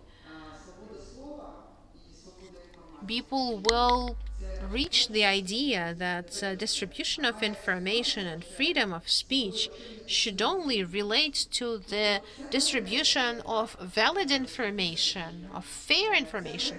I'm looking at Gillian now, and this sort of crosses over the first amendment to the US Constitution, which says that any information, even erroneous information, even knowingly distributed information, distributed to mislead, still should be delivered. But at that time, I think the reason was that there was the time to have a discussion, to generate the truth in the discussion. And we know lots of decisions of the US Supreme Court which was emphasizing that all the time. Unfortunately, now, well, when I was in the jury, a member of the jury with Serhiy Kapitsa back in 2001. He said that according to the academic studies,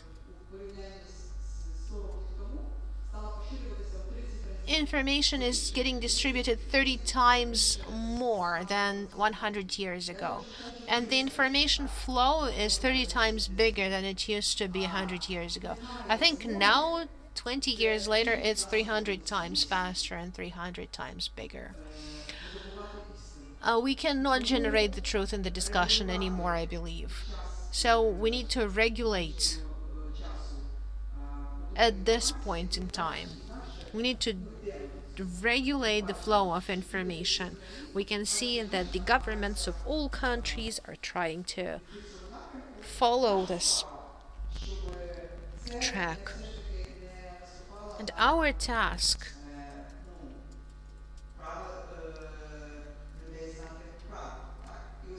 is to maintain the right of the people to know the truth. And this is the key, written by the Reporters Without Borders.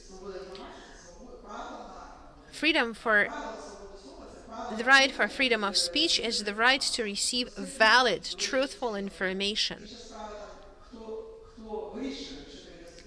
It's another story who decides which information is valid and truthful. There's a whole bunch of this, but we need to start. This is where we need to start to figure out.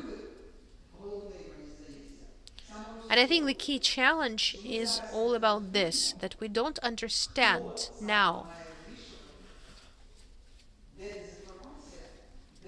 who should decide what is misinformation and what is valid information. We do not understand this at all. We do not understand the role of society, the role of governments, the role of the state. And this is a global challenge all over the world, not just for Ukraine. And it seems to me this is what we need to work on. We need to work on this, and we need to develop some common mechanism valid for all of the world. And another player, social media platforms. The key filter for disinformation on Facebook are the people who live on Facebook, who work in Facebook. Dear audience, please. There's a question over there. Please raise your hand and get the mic. Hello, please name yourself and address your question. Try to be brief. Mykolo Typusiak Express. I have lots of questions, but I'll try to ask one question. We are talking about the validity of information, and we understand that even the topic, even when we set the topic on the agenda, we still set the agenda of society. And anti-rating of Poroshenko and the positive rating of Zelensky is the image that the media had generated and not valid information. So I have a question to all of the editors. When we're talking about independent journalism, we understand that the journalist is dependent on one's own worldview. When we talk about distrust among Ukrainians towards each other, it's based on our worldview. And it envisages that everyone has their own truth. The truth is relative, and so on. Lots of events happen. What do you base on when you decide which events are important, which are not? What do we report and what we don't report? How do you identify your own self-worldview? Because you are shaping the agenda and the reality of the Ukrainian society. Who would like to answer? Boris. Thank you for your question, Mykola. This is what makes the media different from the Telegram channel, because it's an institution with well-written process. It's not just my worldview. As editor-in-chief, we have editors with editorial code, with a professional leading them, who defines whether or not the news piece should be in the newswire or not. This editor-in-chief and the chance for error. If all of these people are working, if they don't have any hidden agenda, if they're educated and smart, you will get a more or less, well, maybe not ideally balanced, but a more balanced worldview than the worldview of one person who is um, maintaining a Telegram channel or a Facebook page. If there's a general rule, so the topics are chosen if it's important, interesting, and useful. If it's all three of them, bingo. If it's just one of them, well, maybe. But then people are thinking, well, is it news that the Commission of the Securities and Stock Market has changed documents that are valid for 10 million shareholders and who don't even know whether they're shareholders? Because this is the advantage of the media, because it's an institution rather than one person deciding to do something. Civil? Well, clearly there are rules and principles that are formulated there, and Ukrainian Pravda, that was established 21 years ago, has these rules written on the website, even though in the past they just used to be a sort of social compact. We did have that in our team. As to the choice, it depends on the team. We're trying to gather the team, to sort of recruit the team, to have people with different types of thinking, analysts, strategists. And every topic is important and is discussed. If I have doubts about something, if the editor has doubts about something, they can always ask, can we express our thoughts, our opinions, and we act accordingly.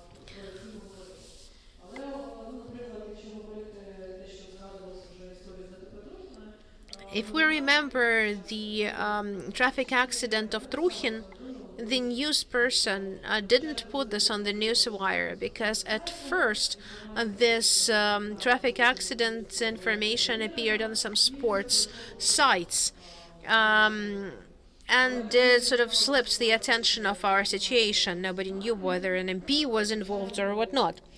But when the video started spreading in the media, we tried to find the video, we reviewed all the media available, we found the video where we could see Trukhin on the site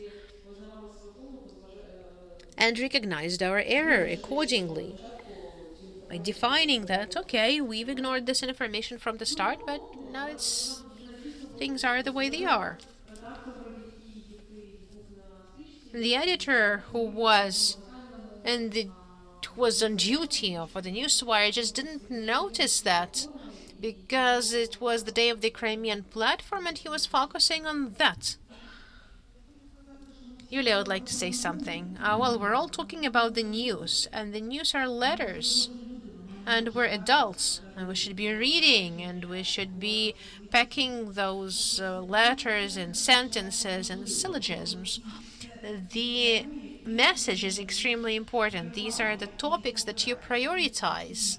The institutional memory, the vision. You try to be a visionary and you try to combine the two with the modern reality of the day. And I'd like to say that when we choose between the article about a girl with a crossbow and an article that's about the training of experts for sort of some line experts, I will make a choice for the second one because somebody has to appeal to the elites rather than formality or formal emotional needs of the people who were reacting to the boy who cried wolves. Today they are still reacting to tigers. After tomorrow they will only react to megalodons or dinosaurs and nothing else. So we cannot follow them. The classic media, the social media, if they're quality media, I'm only talking about quality media, they have to shape the agenda for the discussion of very important things that are not hype. We should make it interesting. Not everybody knows how to do it. And Ukrainian proud has learned how to do it. Sure knows how to do it. Mr. Sure knows how to do it. Nevertheless, it's always a subjective opinion.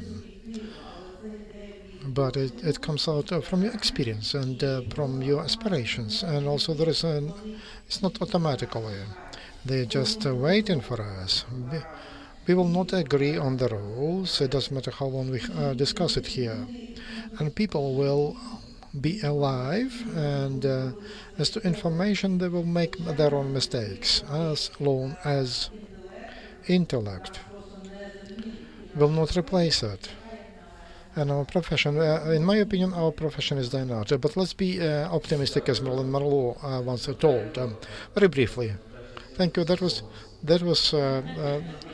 is something I deserved, and Sure, and I will name it. Sure knows how to do it. We have to remember that we have a lot of communication in our editorial group, and it's easier for us than on the news line, because we have about 7 topics a week, and we have a lot of communication, and sometimes we have fights and debates, and the more various positions, the easier to reach the truth. Thank you. For us, I will not say that we have like arguments and discussions, etc., etc. But a decisive point. I support Yulia. It's not about only news, and we understand that news. It's about editors, news editors, etc. But as to the articles, there are 2 main criteria. The first one,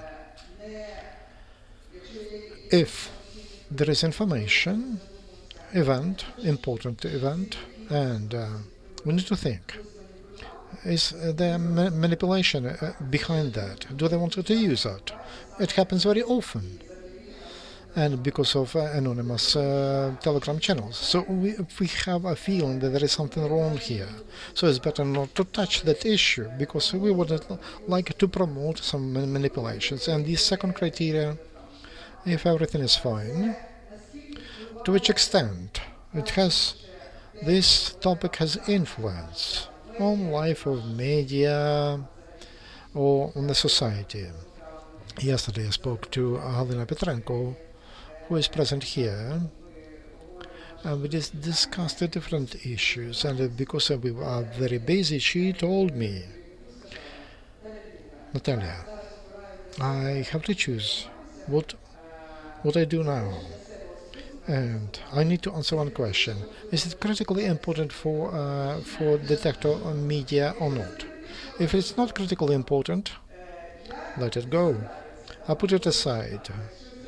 If it is critically important, then I start working on that. So I thought it was a very good question.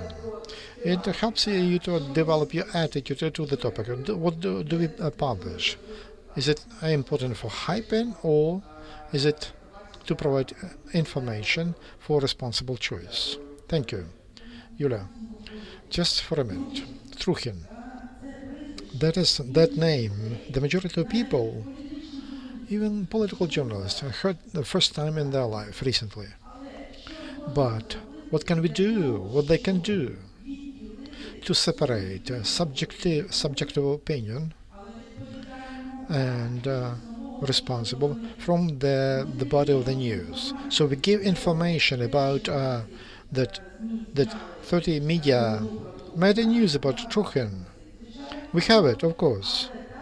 But then I take a responsibility whether I should write about this or not. So I put a short comment, and then 96 media take it, my comment.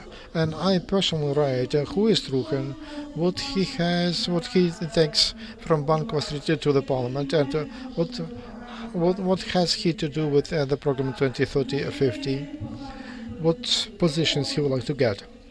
and his close relations. Very short comment, but that comment is taken by many, and it is separate from the information. So I believe that this is a compromise that can be taken as a form, as a format, when there is information, and then readers or audience are warned that then it's a subjective story after that. And then from trust, from the level of trust to mass media, people decide should they trust that or not. So this is a normal thing, I believe. Thank you.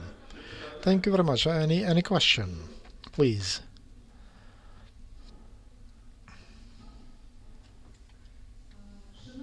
Dear colleagues,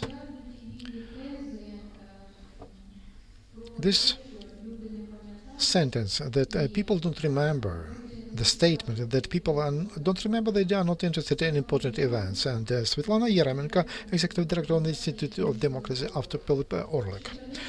Since 2014, we monitor regional media, and our studies prove that journalists don't write about important issues. For example, about the war, issues of wounded, about the families of those who perished, and about IDPs, veterans of the war. And the journalists are not writing about those topics. Starting with in 2014, the number of the content is not changing 0.1% up to 2.5%. Those are publications around these topics. So the question to all of you: what should we change? Should we change? What should we do for journalists to write about important issues and about the war, which is happening in Ukraine, which we have in Ukraine? Thank you very much, Boris. The question is quite broad. Let me just cover one aspect of it. Look, media, which is trying to earn money only for its existence, they live in the paradigm. Reading, traffic, whatever you call it you want, the way you want. Very roughly, it's in Kiev, 1 million of views. If you have a very good sales department, they can bring you from 1,000 to 1,000 and a half of dollars. In regions, it will be less, much less. Then there is a simple math. One person, a journalist that you have, if you earn from traffic, you should earn.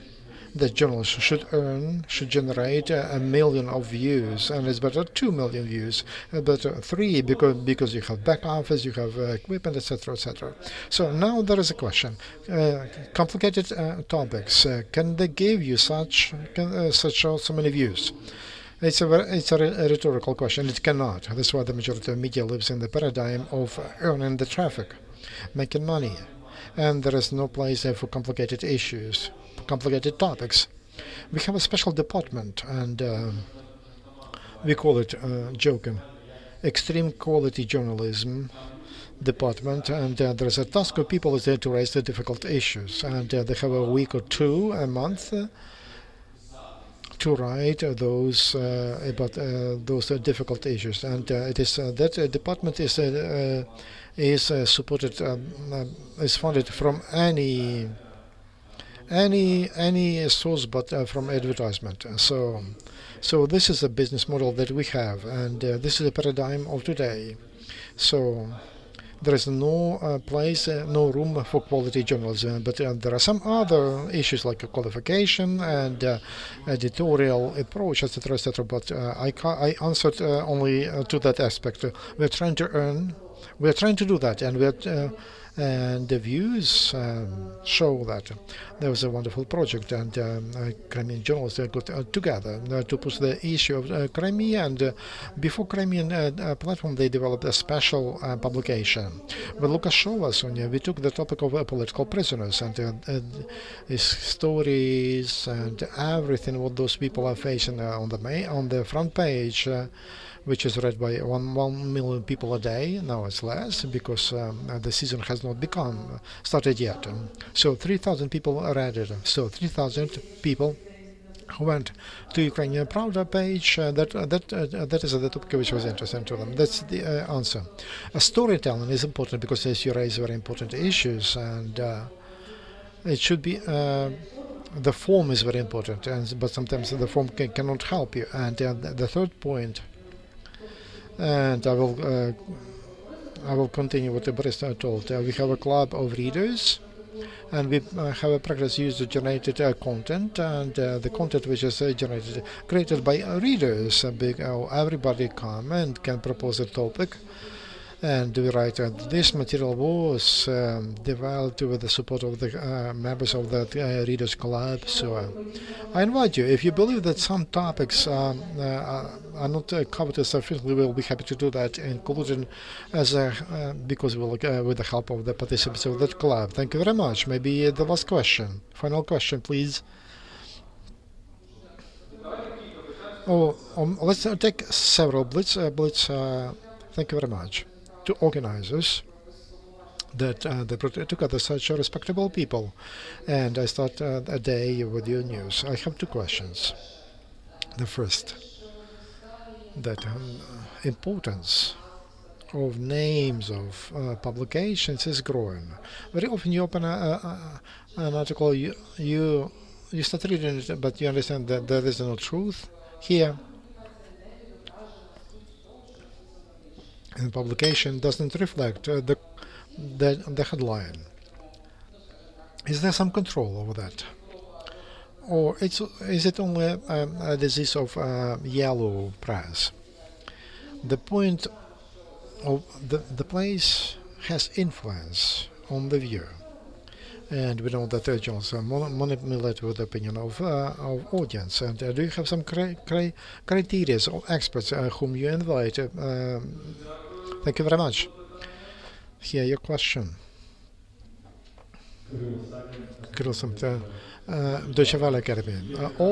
In the world, there is a trend of importance of journalism from authors. When a journalist consciously gives his subjective opinion on some events or comments some events.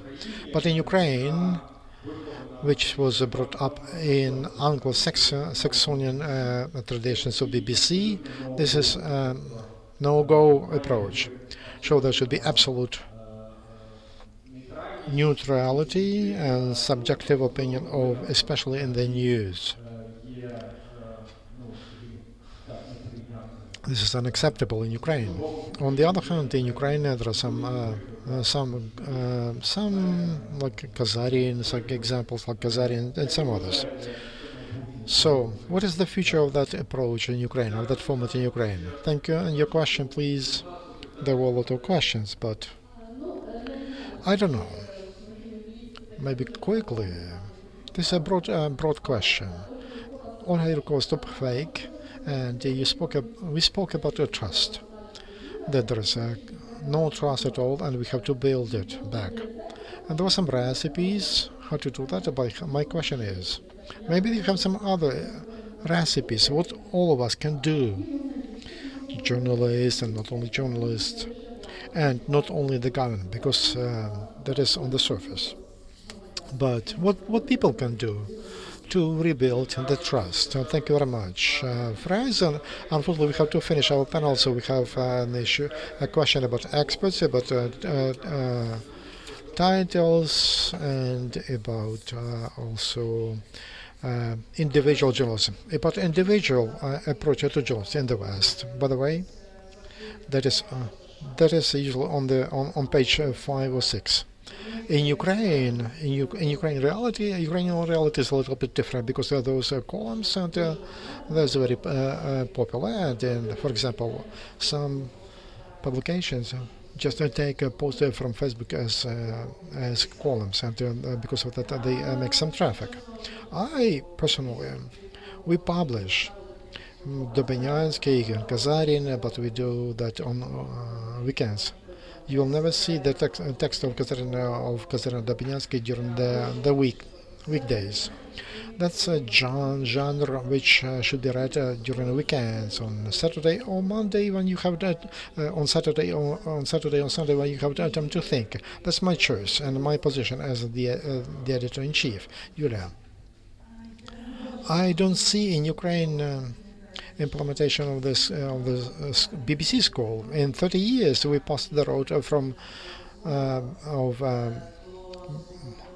barring the freedom of speech and to the freedom of insults. And Zerklo Tizhnya exists for 27 years, and that's a sign of journalism, individual journalism.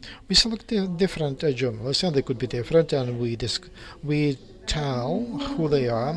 We will never put together for one TV program different Leshko and Vilko who who should discuss, have a discussion without explanation that both of them are financed from the pocket of Renat Akhmetov. You understand? We will never do that. And that is a difference in selection, but it's not an imitation of pluralism. Authors' journalism, I welcome it, or individual journalism, I welcome it, but it doesn't mean, like in Harry Potter, that it's happening in your head, but it doesn't mean that it shouldn't be a truth.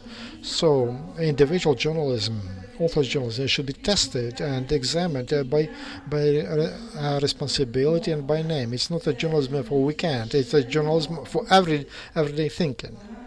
It's necessary, but not all of it. There are different genres, but it should exist, I believe.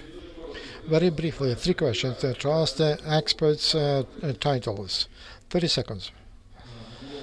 Titles of publications. Yes, it's a painful issue, and how to cure it.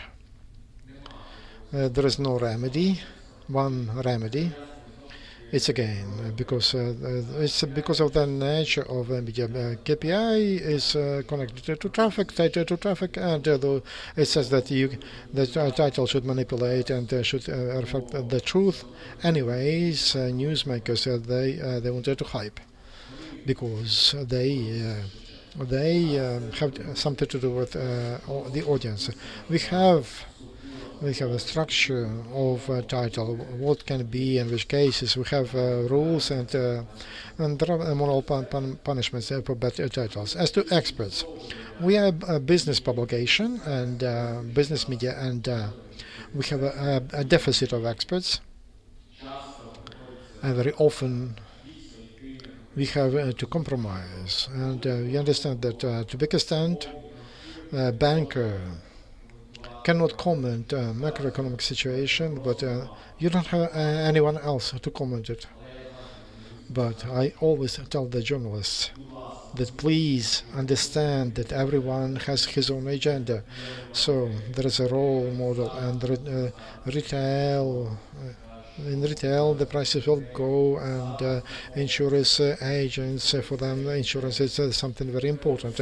So we have to explain, we have to train journalists on these issues. This is the solution. Thank you. Individual journalists or authors journalists. And I work on this for more than 20 years.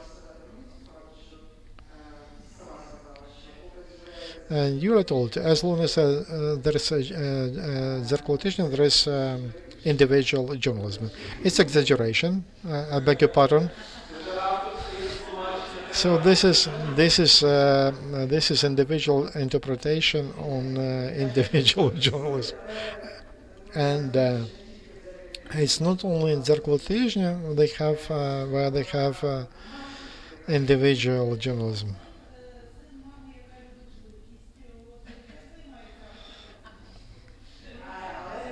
But you're completely correct that it doesn't mean that I say what I want, I manipulate, I say, I lie. This kind of journalism should be based on an effort to prove or to deliver. I told my journalist that we had when I was writing, and in Zerklo Tizhnya, no, in Dень News, there was my column. Uh, my articles were long, my columns were long. Why? Because I imagined what the response of opponents, and I was trying also to respond within the same article. And you had less opponents at the time. And then I had to stop myself. But all the time I thought about my opinion. I wanted my opinion to be proven on something, should be based on something. As to the experts, we have a rule. We're trying to invite any independent experts, but we have a few of them that the other two, and we could have a study among experts. So we gave several opinions, several questions to engaged experts, and we are trying to find a balance. And while it's possible, we're trying when it makes sense. We're trying to say, for example, in our reviews and also in our talk shows, and that expert is dependent on such a thing. So we give that information. Roman, 30 seconds. Individual journalism has the right to exist if it helps me to understand the situation, what happens, and that is positive. So the goal is to find out what has happened. So in such a way, why not? What to do with the trust? I have no idea. It's a very difficult-ish question, but the audience trusts that opinion. We use experts as consultants, so we tested whether they are experts and their background, and they consult us on those topics that we have no idea about. So titles. I would like to thank Lira for titles, and I advise read their titles. And I wanted briefly about the prohibition of freedom of speech, and that seems like we have to reduce it and restrict it because there is lots of information, and I against that. I believe that it's quite the opposite under these conditions, and we need to help all to get access to information. That's the tool to protect us from manipulation. We should have the same access to information, and also that will arm us. Thank you very much, colleagues, and I'm very happy that Юлия Мустова, Davydenko, Musayev, Natalia Drachova. Thank you very much. Thank you very much. We have not understood from your presentation. Do you stand for Poroshenko or for Zelensky? It's a joke. Against both. Thank you very much, and we have lunch until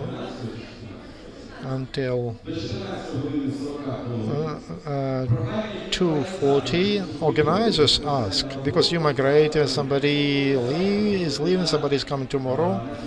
When you come to this national media talk, don't lose your badges because that will be a plus for you. After lunch, we'll speak about public broadcasting, and then we will speak about the index of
Ladies and gentlemen, good day. Ultimately, we are continuing our national media talk.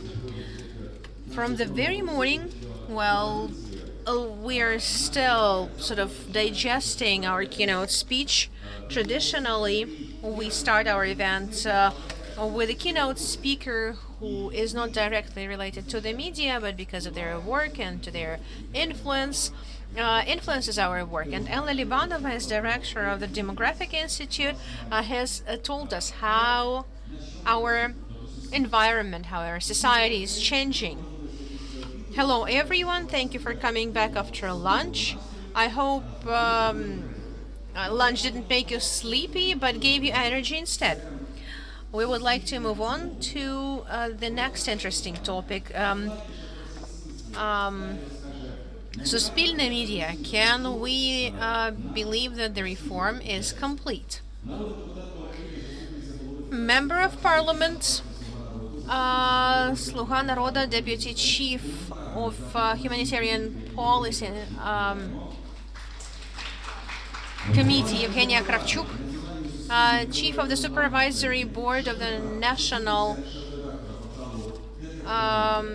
Portal Detector Media, Svetlana Ostapa,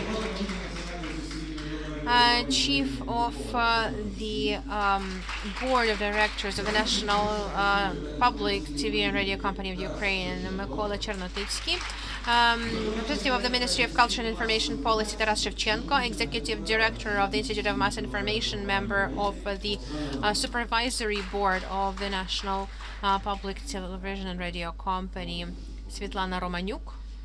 Oksana Romanyuk. And we will have a video link with Chief of the Subcommittee for Information Policy of the Parliamentary Committee on Information Policy, member of European Solidarity Political Faction, Mr. Mykola Kняжицький. I'm happy to give floor to the moderator of this discussion, and the person who is in charge of the matters related to the development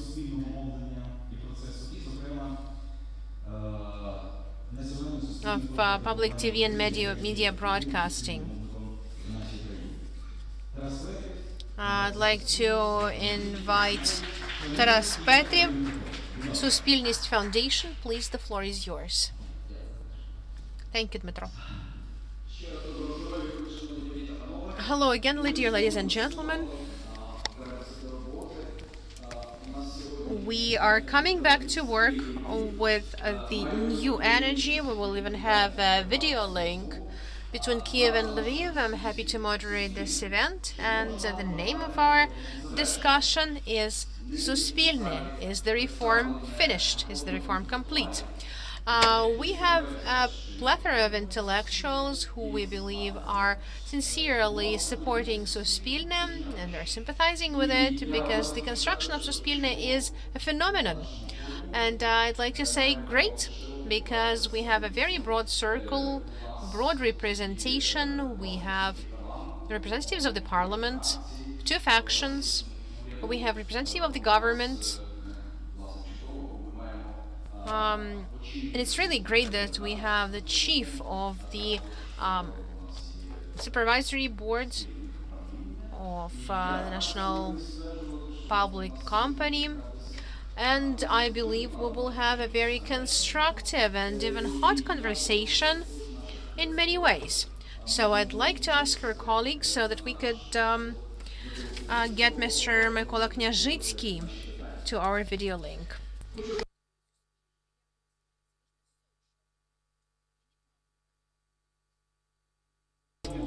Well, we believe that the presence of a public broadcaster is like a tuning fork of the society. We've discussed the influence of the media on society, the influence of society on the media, but we can perhaps ask ourselves how the public broadcaster is influencing its audience and what are the future trends, because we believe that this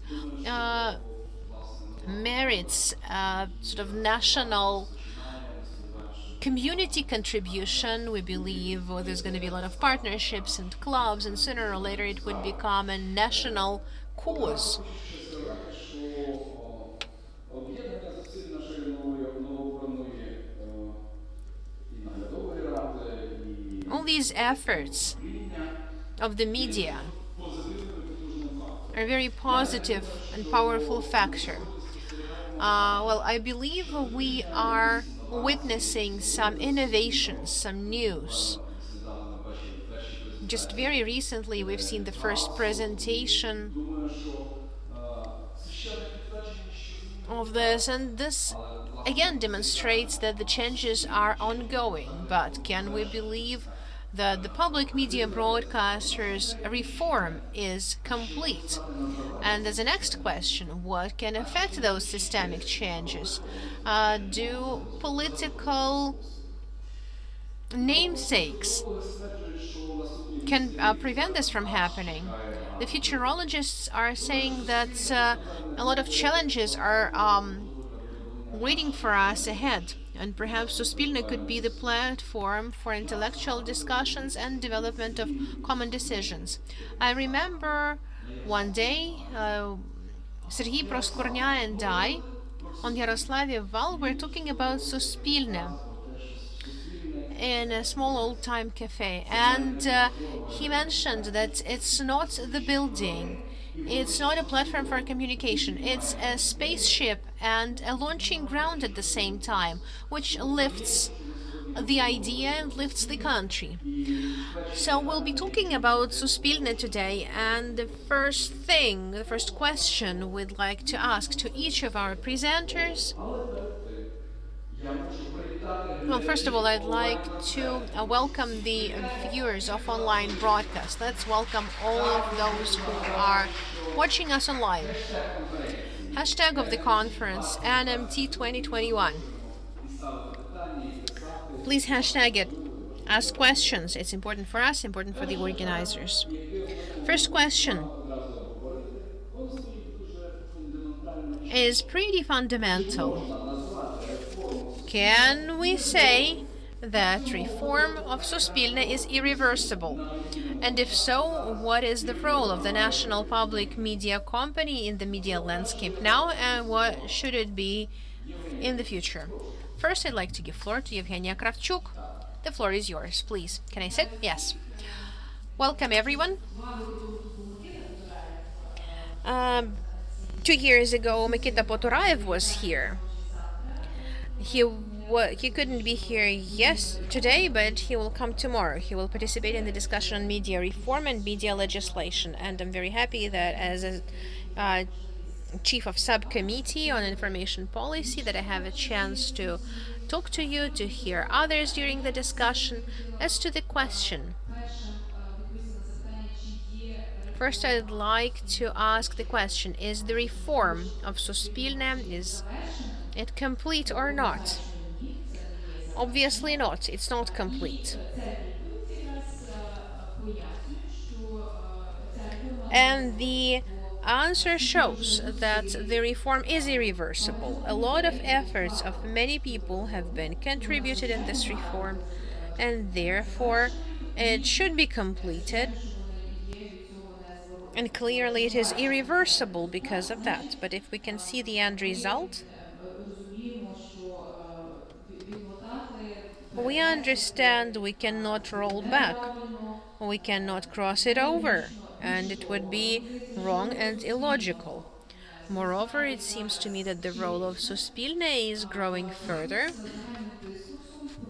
because of the general discourse on de-oligarchization, de-tycoonization of the media, a reduction of influence of the tycoons on the media, on Suspilne. So the presence of a broadcaster with completely independent editorial policy, independent of any industrial groups, that represents and takes care of the interests of the key stakeholder, the Ukrainian state and the Ukrainian viewers, first of all, then obviously a lot of attention should be given to Suspilne. In turn, we will keep the funding in the budget and the scope available in the legislation, envisaged in the legislation. The discussion will start in the Parliament, where committee will review the budget in the scope of our responsibility. Please join us. And I can definitely say that as a committee and me as a chief of the committee, we're ready for the further working groups, working discussions in the scope of planning for the next year within the budgeting process. Because obviously, with a lot of competition, those who are getting more funding compared with what the Ministry of Finance has registered, we're prepared to be the advocates of Suspilne, but we need to have more arguments towards that. And we can say that the KPIs, certain KPIs should be presented for the next year. As to the success and summaries and the roles that Suspilne is playing now, I can definitely say that we can see those positive changes in the context of the radio. We have a joint position, not just for the representatives of the servant of the people in our cabinet, but also among other factions and groups. We can see the development of the digital medium. Moreover, so because the digital cannot be funded from the state budget just yet, according to the law. And in the context of this conversation about the role of Suspilne, I do believe that Suspilne is very important in the context of our information security. And in the discourse of information security,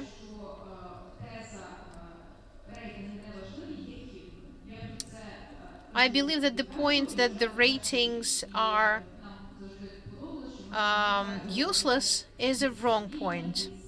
And we can discuss that with the board and with the supervisory board, because the higher the ratings, the more people will have access to fair information, and the better.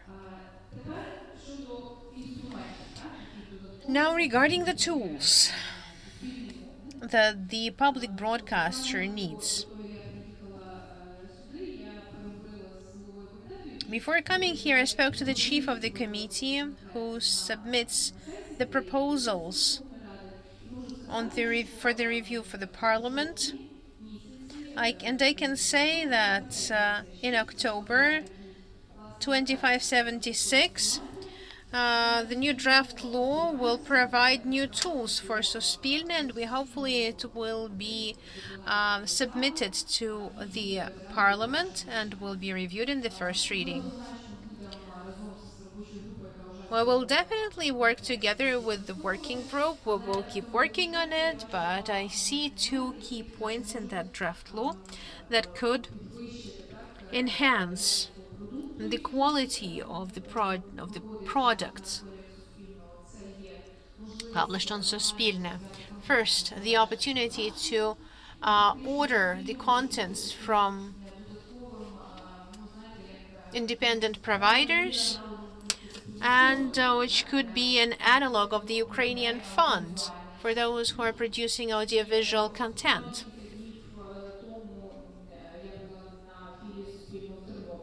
Just a few days ago, I was present at the branch of Suspilne in Ternopil, because I am originally from there. And I asked them whether or not such production studios are available not only in Kyiv, because they're obviously present in Kyiv, but are they present in a small regional center like Ternopil? And producers said, right, we wouldn't have a choice 3 years ago as to from whom to procure contents, but now the content is of much better quality. And nobody has any doubts that it needs to be ordered. because from the standpoint of certain technologies, from the standpoint of post-production, they cannot ensure the quality. I'm not even talking about the scenarios, but I'm talking about the picture. And they could not do it without external providers. І також в контексті додаткових інструментів, In the звичайно, context of additional tools, we can see that investments of state money in digital are the right thing to do. We have some good indicators.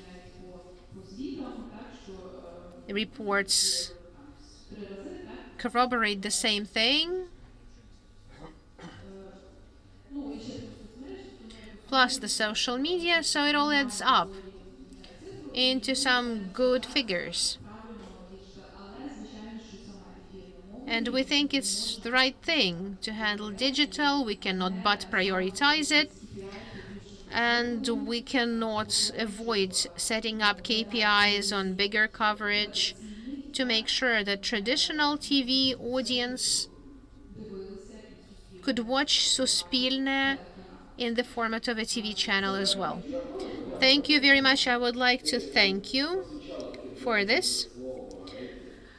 The word rating was mentioned here, and I think discussion on ratings is a touchy issue, and I'd like to invite Svetlana to conversation. How does she see the process? Is there confidence that the process is irreversible? And what is the role of Suspilne in this media landscape? Welcome participants of the conference, welcome colleagues at the panel. The question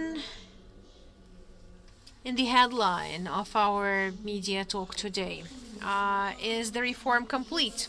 I believe it is not, and I believe it cannot be completed forever. And I don't think any post-Soviet state that tried to establish a public video broadcaster based on the old national TV channel never managed to do it within the 4 years. Also, I'm not a seer, and I can never tell when we're going to complete the process, but I can definitely say that the process is irreversible. Let me give you an example of why I believe the reform is irreversible. We started reform from the top down. First, the parliament adopted a law, and we wanted to kill two birds with one stone. First, liquidate state broadcasting, which has always been working for the state, and establish the new public channel that would be working for the society. First, we did everything possible to generate the rules for the new corporation, and it is a corporation. We studied corporate governance, and we're still studying it.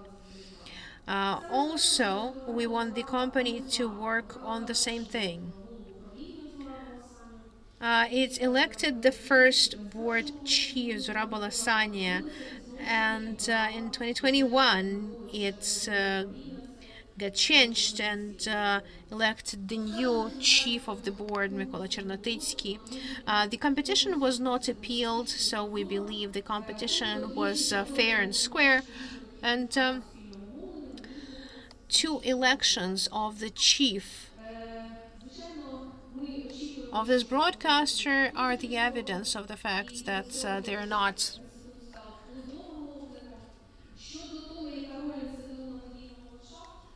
they're available. As to the role on the media landscape, we do hope that Suspilne would be popular, influential, and adequately appreciated. And now we'll move on to ratings, because I don't think there is adequate assessment here. Commercial broadcasters are trying to diminish our role while comparing the ratings with the UAPershi. If the process had started in 1996, we would have a totally different picture. However, now powerful commercial broadcasters have grown, And it's simply unprofitable for them to have this channel. They come to the chiefs of NCTU when they see they can get some benefit for their channel. For instance, broadcast of Eurovision or football championship, World Cup. We are trying to scratch off the tint of the old media broadcaster, and we're trying to demonstrate how the broadcaster can work for the society. Our news are believed to be the best, and our show, political talk shows, are political talk shows rather than some sort of cockfighting as other channels do. We make mistakes, but we're not afraid to apologize, and we have a very effective editorial board. The politicians are not aware of the reform, and many of them are unaware of the ban on interfering in the editorial policy. And when we show them that this doesn't work that way anymore, other chiefs of media had explained that at the previous panel, there are certain mechanisms of how these things should work, and they start threatening us to cut the budget for the next year. One thing is sort of oral threats, but we have faced the budget cuts, and all of them are repeating the mantra of the low ratings. My question is, when did you watch Channel 1 last time? Have you seen serious collapse? And this is BBC level. Have you watched no relevant programs or journalist programs? Have you seen the Olympics of Paralympics? Watch the film 100 of Years of Isolation. What is the National Psychiatry hiding? We have caught up with the famous investigation groups like Bigos and Fo. There was a premiere of another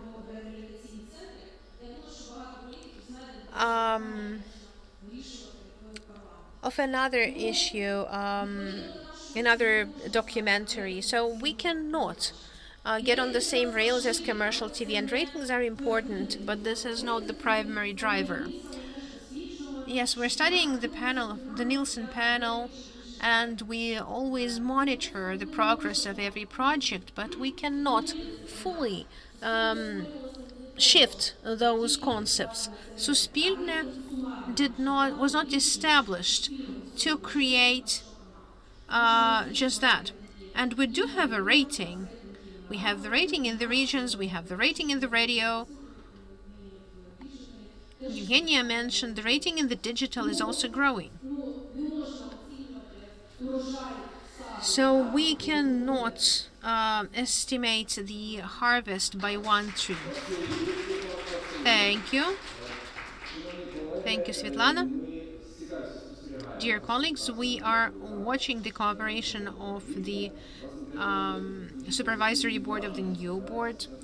Sometimes the events, it looks like the work of one team towards one result. I'd like to give floor to Mr. Chernotitsky because he can perhaps reveal some of the plans for us. And in his opinion, do you feel, like the team leader, that the reform is irreversible? Well, first of all, to answer the question whether or not the reform is irreversible, I think I'll be more skeptical. I think every year, until it becomes a habit of every government that Suspilne is must-have in any democracy, a public broadcaster is must-have, we are vulnerable. We aren't that strong of an institution. And I'm convinced that we can stand strong as an institution and can build a strong broadcaster. Now I wanted to talk about our most problematic asset, which is TV channel. UA First has grown by 30% of audience coverage in 18 plus category. It used to have like 16th, 17th, 18th place. Currently, our share is 1.14, KPI is 15%, and it's grown by 30%. At the end of the year, we believe we will get 1.07, and we will get 14th or 15th spot in the rating. The dynamics is strong, the development is strong, and I think we can go on. When I went to elections, I said we will not do that. I think we had to sell all assets if, to be number one. But still, we can progress. We have really good indicators on the news. All of our news monitorings are showing that we are unbiased, that we are adhering to the journalist standards, that we are doing well. Can we see the presentation? Yes, next slide. Next. This is about our news programs. This is about political power distribution. We are showing everyone in a neutral manner. This is comparison with others in terms of violations in our news. We have 0 violations. Our digital platform has 8.6 views per month in January, August. And the platform is a bit more than 1 year old. In September, we have presented the news house that will be working on all of the platforms and TV and in digital, and the team is moving there soon. In November, it will start working properly, so please come and visit us.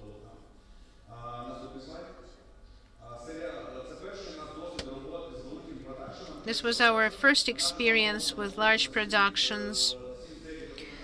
7 series of the documentary on independence has started. It has shown great results in digital and on TV.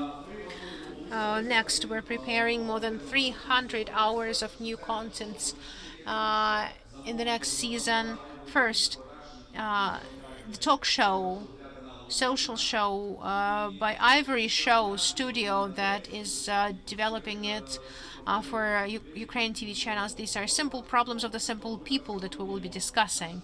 Moreover, we will transform our studio for current affairs, and we will discuss our modern news of the day more. The team has been working for a little bit more than a year, and it has become the winner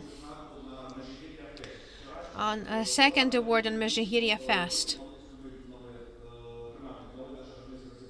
Also, our new journalist investigation has been broadcast. This is something nobody is doing in the market, and no one's going to do it besides Суспільне. Суспільне Sports, the Olympics. We are the only broadcaster of all the social broadcasters whose share of sports broadcast hasn't gone down. And the European colleagues are asking us now, how did you manage that? Next, children's contents. 4 animation series for kids of Ukrainian, obviously, Ukrainian language contents that will be focused to YouTube. Next, Наше Radio. We've added the networks of Radio Promin, Radio Culture, and we're preparing for radio dictation. Every year, more and more people participate in this. Next, regional viewing. region. It's a great case. Важко йшов перемовинами про те, як відбулись дебати між паном Ценюткою та паном Mr. Senyutka and Mr. Sadovy were broadcasting. такі ж дебати відбувалися по інших регіонах. Наступний слайд. Ми маємо прекрасний проект на Суспільному, який We have a great project on Suspilne, and it shows great stories. And if it's a good story, everyone has to see it. In 3 years, we started to develop the market over there. Since 2019, the budget for regional broadcasting and for arts and went from 2.5 million to 36, and by 30 of September we'll have a competition, and all who want, they could come with their ideas. Principle is that money go after ideas. We are allowed to develop and we get the great content.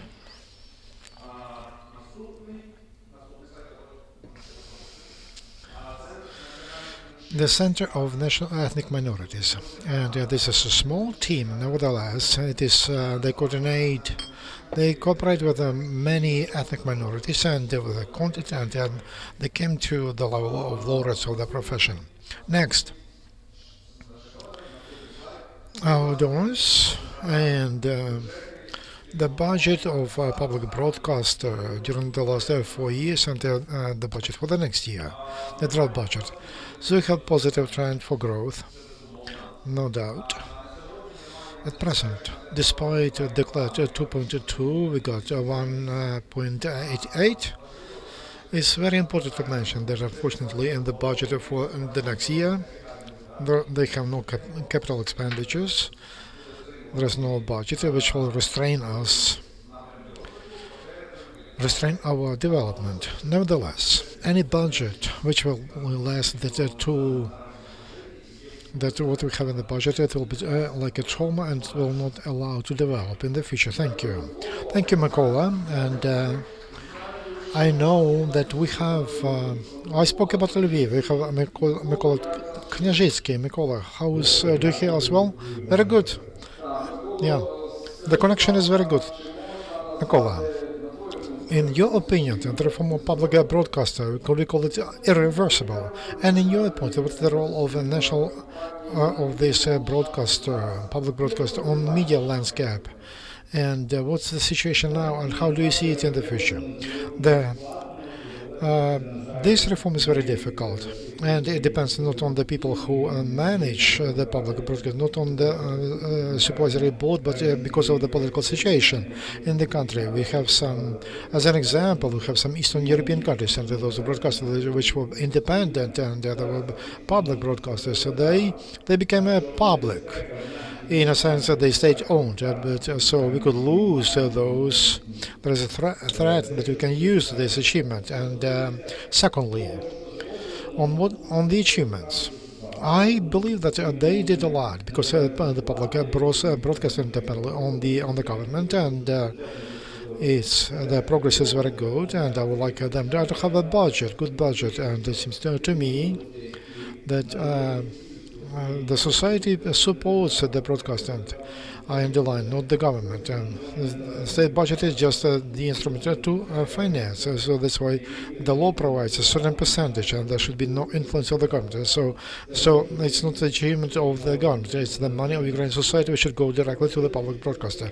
Will it be enough or not? That's a good question, and a lot depends on the newly elected leadership, on the supervision board, and on the goals, on the tasks that you develop for yourself, and how those tasks meet the task of the society and all political classes. And in my opinion, it is justified to struggle that public broadcasters should become a leader in Ukraine. Broadcasting there's more broadcasting in social networks, but these things are interrelated. And the ratings, I found the ratings for yesterday, and unfortunately for me and for the country, the rating of public was on 0.17, and that is from yesterday. And Of course, I cannot be happy with such a rating. And I had a lot of discussion with the previous leadership of the national broadcaster with Mr. Zurab, that he high rating is not the task for the broadcaster, and there are several tasks. Independence, and you have it. A lot of functions and of a national broadcaster, especially if we speak about the radio. So there are some positive feedback about the development of radio broadcast. But we speak about TV, and there are complaints on the as to local studios or local broadcasters, and they are not the centers, hubs of public attention in the regions like it was before. I'm from Lviv, and I know that Lviv TV was also the center of public opinion, and people were proud, and there were the best programs here. Now it's not, they're not. And I want them to be visible. When we speak about the general broadcasting, national, it's very important how the new leadership sees it. And could it be a plan, some kind of clear terms, and could you compete with commercial broadcasters with the government? It's easier to arrange the deals with public broadcasters, not with other private broadcasters, not with public broadcaster. In this case, I would like to advise to the supervisory board to have a strategic session and to decide on your goals. And they should also include influence and competition. You should decide what kind of resources, political, social, financial, you need, and maybe you can ask us, the committee in the parliament, and some other institutions, and bring your vision and this demand a discussion, because the ratings should be higher, and not only because of the news, but also in the cost of the support of Ukrainians, of cinema production, Ukrainian serials and serial movies on the basis of Ukrainian literature, and because of broadcasting from social important events. And Lviv Books Forum, it should be broadcasted all over the country, and you should show the discussion with those who know the literature. So everything depends how to do it, and when the discussion about the books, and so that would help, and to publishing houses, and also you can help other fields. And so you need to compete, and you can develop a national protocol, and you should support ethnic minorities, national and cultural. That is one of the functions. So all these functions, criteria, it would be great if you improve them, and if you have clear indicators. I don't know about modern terminology or business, but the strategy should be clear to the society, and I believe that competition with the biggest broadcasters which belong to oligarchs, you should have that, because look, the share 0.6665, but Ukraine 11, ICTV 9, 44, 1 plus, and 745, etc. So I would like, Mykola, very interesting thoughts. I would like to ask the question. I would like to make it sharper. Are you ready? And the parliament, Ukrainian politicians, are you ready to participate in brainstorming, intellectual conversation? And could you help the public broadcaster? Because I believe this is very important. Because this is our like national company. If Ukrainian parliament or MPs, if you're more active, it will be great. So I have an idea. If you support this, Mykola, maybe Evgenia, maybe we should have the day of open doors of Suspilny for MPs for the parliament. I agree with that. Oh, this is a great idea. I want Suspilny to be strong and to be a very good broadcaster. It's very good for our society to unite the country, because there are lots of challenges, and such an instrument that the Suspilny has. Suspilny has that functions. It's not that I complain. No, I would like us to get united for that function to be better. Thank you very much, Mykola, and I know that Evgenia. Just one question. In the end, I know that you have to leave. Are you ready to participate with the parliament? We can also say Not we can speak not only about the parliament. I have not seen. Let me answer because I have to go. I believe that I have a feeling that Suspina communicates with those people who support it anyways. We have like an information balloon here. There is no one here who doesn't know how it functions and that it has branches, radio, etc. But what's the difference between marketing and commercial approach and the approach of Suspina? Because our commercial TV channels, they have marketing. They market their products for their audience, and they hunt for their audience. And Suspilne, until now, is my subjective opinion. I don't pretend to say the truth, but I have an impression that Suspilne communicate more with a limited, restricted number of people, organizations, donors, etc.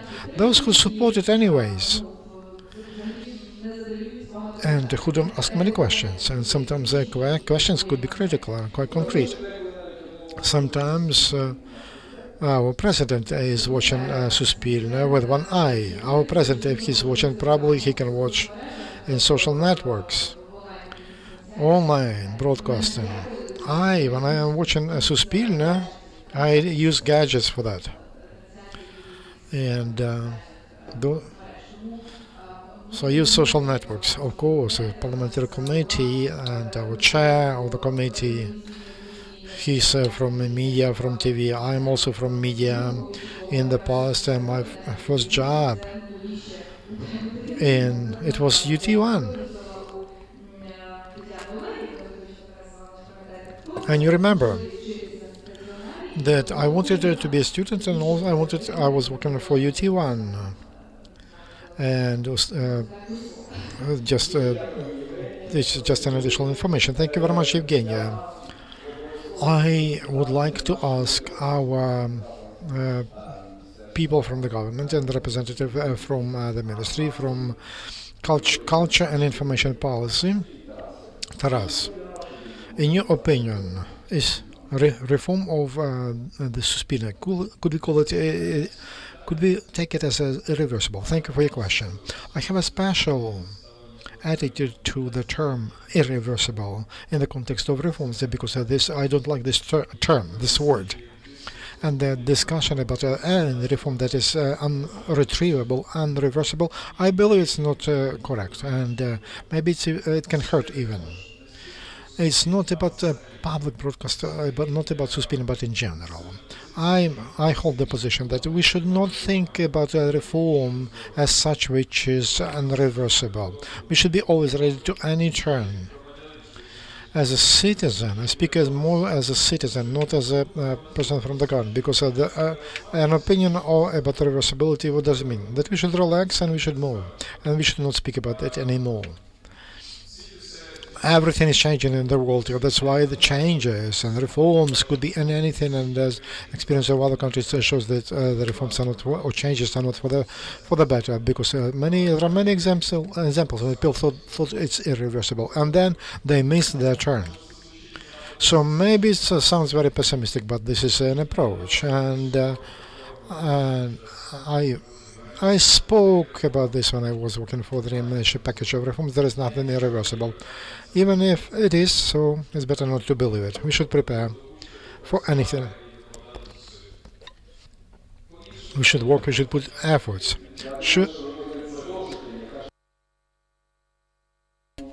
What's the role of Suspina on media landscape? As two social ratings, Suspina ratings, and many other issues that were discussed here in this discussion, this panel, all those issues are not simple. All those questions can cause a discussion, even if there is something very simple. But I believe that there could be a different position. And Evgenia spoke about information balloons, and. I was working in the civic society, and I started to work for the ministry, and something looks different. It depends on where you are, and There could be some other key reasons. For example, we spoke about money and ratings.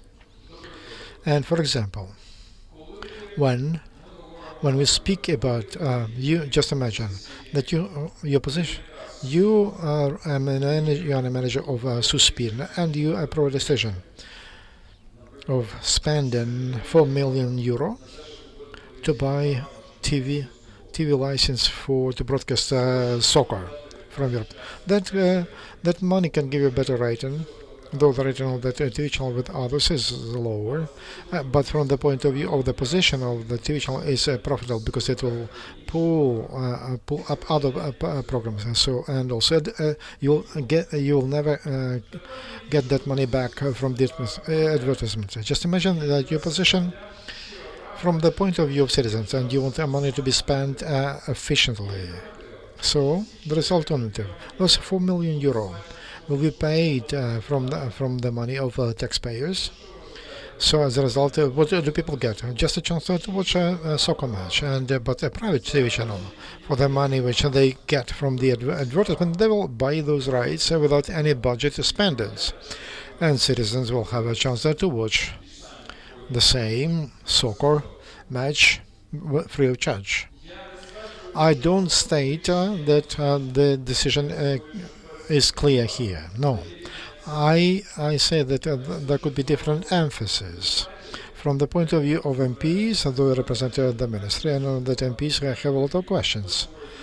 Somebody is more honest, somebody is less honest about that. That's why they speak about ratings, and maybe it's not an issue of and Svetlana was correct that it's not the issue of one TV channel and its ratings. This is an issue. This is a question of the audience, an issue of the audience in general.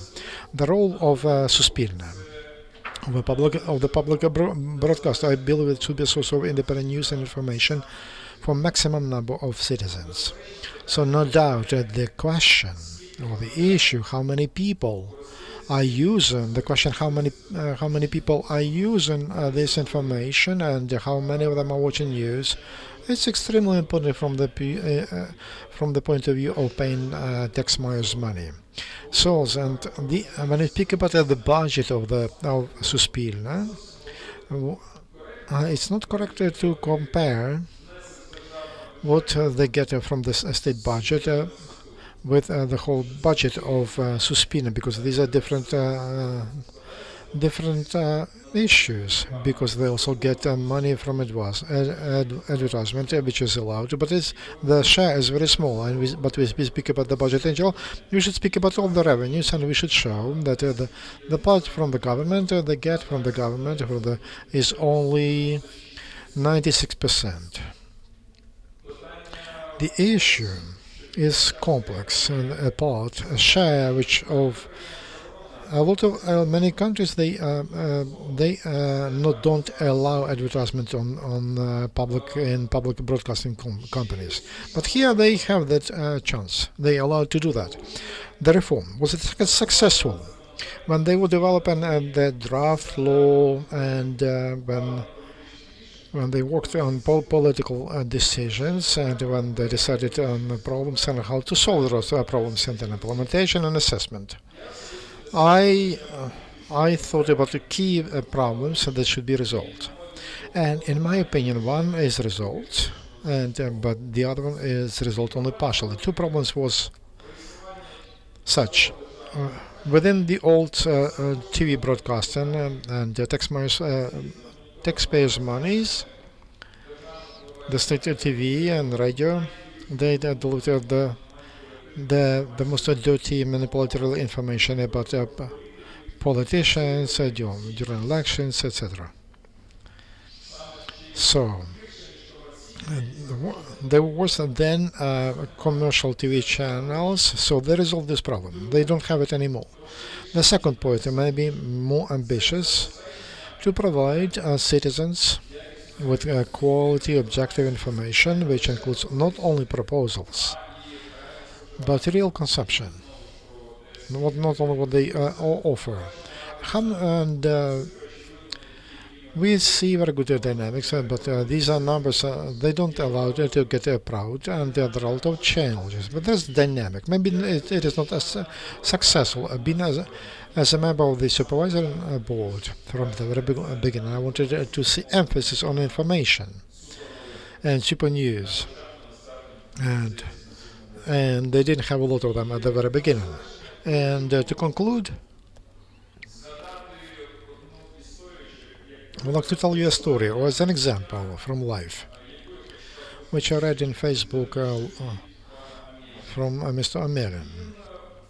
He, speaking about his experience in sports, he mentioned how he he was throwing a hammer for long distance, and a coach gave him an advice which improved his results right away. There are some marks which, if it is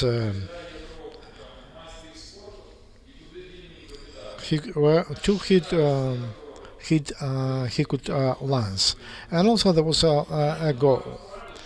And she advised when he was launching that ball, he should have the goal. He should aim at the goal. So he should have higher ambitions. He should put the bar higher, and when he did it, his result became better. So when we think about when we plan only small steps and the rating from 0.91 up to 1.15, maybe it's better to have more ambitious goals. Thank you very much. On your right, the manager, who can tell us about the bar, and we have a question. What are the next indexes for the reforms and indicators of the reforms? And we would like to discuss that. And also, very often they speak about broadcasting. Do you have a plan? The goal is the same. To have we have our mission. We should work according to our mission. Our influence should grow, but it's important. I would like to reflect on some points of the previous speakers. That it's not correct to take numbers for yesterday or before yesterday because there's accumulated share, and that is a story, collective story. That's a good important point. To have ambitious goal, to belong to top 6, it's wonderful, but we should be realistic. We should understand that the Spirna is a regulated company by the state. We have some limitations. I'm happy that in October maybe you'll take off those limitations which don't allow to cooperate with the bigger production companies for us to be able to invest into content. That's a great story which will allow us to develop our Suspirna. Speaking about information broadcasting, according to our marketing strategy, original strategies, that's why I would like to redesign them for the audience and to raise heavy issues on those channels. That's our answer. I believe that dynamics could be better, could be higher, if Suspina had a different budget, or if we are more allowed to spend money differently. A lot of things have fallen out of the context, but someone who is responsible for managing the company, it's important that any goal should be provided, supported by resources. We cannot say that you don't do this, but you have to do this, but if you don't give us the tools. So we should be conscious of that. And 4 years ago, we started to do the reforms in regional broadcasting companies. Not everybody can stand in this. I understand that we did it, and we have quite a different quality of our regional branches. So we continue our reforms. We continue to improve indicators on all the platforms, and rating is important for us, but it's not a decisive goal for us. Mikko, are you ready to hold a day of open doors for MPs? I would be happy to do that because that would be great to see what we had 4 years ago and what we have now, and what we are planning to do during the next 4 years. That would be a great story. Just to come in touch with what has happened. I will be happy if you say that you are ready to have the day open door days for the government, for the president, and I believe that this is a national company. This is a national public company. It's when we speak about a restriction all political influence. We doesn't mean that we should reduce or limit our intellectual efforts. As to our goals, maybe you say that maybe we should have more ambitious goals. Of course, we can ask God to send you a 3 rooms apartment to get a 2 rooms apartment. But I'm against populism, because as soon we say that yes, in 2 years we'll be among 3 leaders and we fail, then they will start beating us for that. So we should be realistic, and especially under our conditions, and we cannot plan long-term game because our budget, we have a certain budget, and until yesterday we didn't know about the budget for the next year, and we don't know what kind of budget we'll have after it is approved. So they could cut it off, like in a fairy tale, and instead of trousers you will have shorts. It's good to plan for long. It's great. It's a project that we have. But how to plan if in the summer last time we received information about our draft law, and Evgenia mentioned that they would like to put amendments to about the supervisory board. It should be that it should be appointed by the cabinet ministers, etc., etc. So it's a step back. It's way back to state broadcaster. So we are under the conditions of. We need to explain that this is something we cannot allow to happen. Now it's clear that they speak about that. Let's give more rights to shareholders. It's a way back. This draft law is not maybe it's not perfect, but it has a balance of, and it's about the board and about shareholders. We like to improve this draft law. We like our company to be more efficient because many things we cannot do.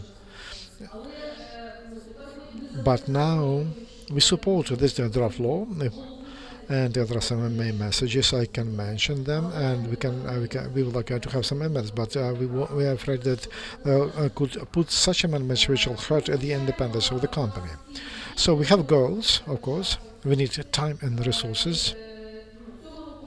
This year we received almost like a complete budget. There were 400 million went for special funds, and that 51 million from 400 we received. So I support that approach. Planning. We are planning for 1 year, and TV it's about long-term planning, especially if we speak about serial production. So there are some legislative norms which are an obstacle for us. Taras, how sincere the government is supporting the public broadcasters, Suspilne, and this great idea about development of independent public broadcaster. I would like her to comment. I responded to Svetlana because on one hand she spoke about intentions, about amendments. And nobody saw that task in the ministry, and we have never heard about that. And I thought, and it's like a commenting of rumors which were not supported by anything, and there is no text for that. So let's not comment rumors. Let's comment real steps. Thank you. You believe that this is our house that we are building, and the role of the government is quite constructive. During the last month, we had meetings with the board and with the supervisory board, and you can ask the colleagues what kind of amendments we did discuss. Amendments were developed in Suspilna, which could simplify the procedures of managing the assets and also simplify the procedure of alienation of the assets because they sometimes it's a burden for them and they have to give for rent or something they don't need. We will develop amendments because we wanted to help them to solve problems related to the products royalties for products created in the Ukraine before the independence. We have constructive work with the ministry, and there is nothing to add. And we had the meetings with the minister, and we showed our budget because he has experience of running a big media holding. His answer, he told that with such money you will not fly to space. And I told, yes, I don't promise it is possible, but with such money we can go step by step, and for years our goal is to belong to top 10 broadcasters. That's our goal for 4 years. And in 2025, I will end my term as the chief of the board, and I want to say that we've completed it.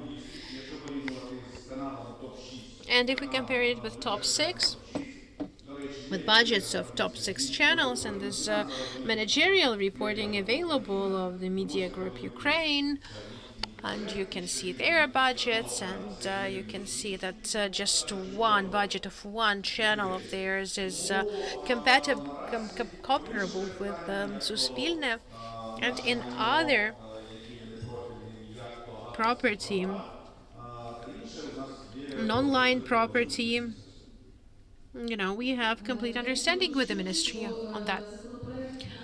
I'll just clarify that the draft related to property is not a registered draft yet. What Taras was saying, it's still not registered, and the intentions to make it part of the draft law, which is already in Parliament, there were intentions of that kind, and this is not just rumors. So this was the first time that this has been sort of declared in the public space about the need to change the formula of the establishment of the supervisory board. There was an Interfax interview. This is not just rumors. One of the top managers who made these statements in Ukraine has mentioned that already. And when moderator Taras was saying, is it possible that the president was watching this channel? He said that yes, possibly, but he's doing this via the internet, and they're doing it via the gadgets. They're watching it via the gadgets and the internet, and they demand the ratings of the TV broadcasts. You cannot but take into account the reality. A lot of people are watching it online, and we have a very old audience. We have legacy audience, 60 plus. Do not expect us the change of audience. The ratings are growing, and it's not growing because of some yellow programs or manipulative programs. It's a natural rating, and that's normal, that's good. Generally, there was an opinion poll, and I would like to thank the donors. It wasn't just one donor, it was a quite costly funding.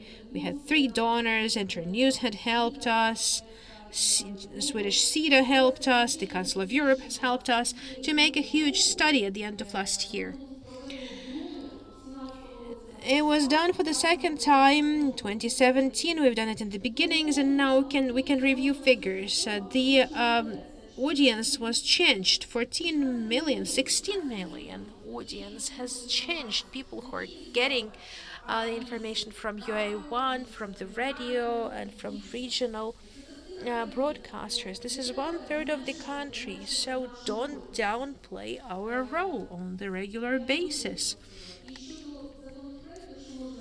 And as to the draft law, I'll say straight away we want to change the norm on joint production. We need to establish conditions for the content's development with the international broadcasters. And 1 year of content production, we really have to do this. The procedure requires the cabinet approval, and this is too long. The project can help us promote contents and study the audience. Members of parliament are often asking us, why aren't you promoting yourselves on the boards? And we are banned by the law to spend money on that. The supervisory board has to set up the KPIs that are part of the strategy of the annual plan, and we've been doing this for 2 years now. And this is not, however, indicated in the law. Remuneration for the board members for the time they've spent, 23 committee meetings. When we prepare the national budget, we're asking to be consulted with the national board, and we hope it's not 70% of the budget, but the zero for development, for capital budget, and internet promotion. So far, only TV and radio broadcasting is stated in the law. So before we give the opportunity to the audience to ask us questions, we would like to ask you this. From the standpoint of long-term perspectives, long-term goals, on the strategic level, what sort of support would you need from colleagues, from the public, to achieve your goals, long-term goals, I mean? Well, I'd like our key stakeholders, like the society and others, we would like them to have realistic expectations and some understanding on how the processes are going. Support and trust take a long time to be shaped up. And I think that was in the Czech Republic when the public broadcaster when public broadcasters' budget got cut down, pretty big number of people has taken to the streets, to the cabinet of ministers, and protested for it. In Poland, there was a change for public broadcasting as well. So this is all about real expectations and about being unafraid to trust each other.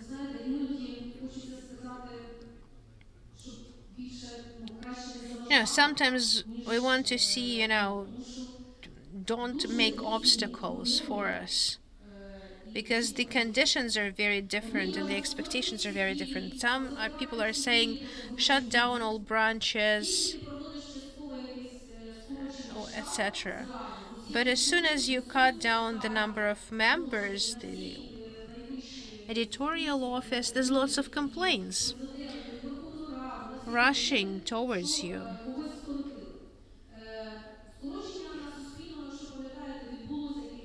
Staff cuts, if you remember, there was a big one a few years back because state broadcasters had too many members, but there was 30 people who protested, who appealed this. So 3,000 people were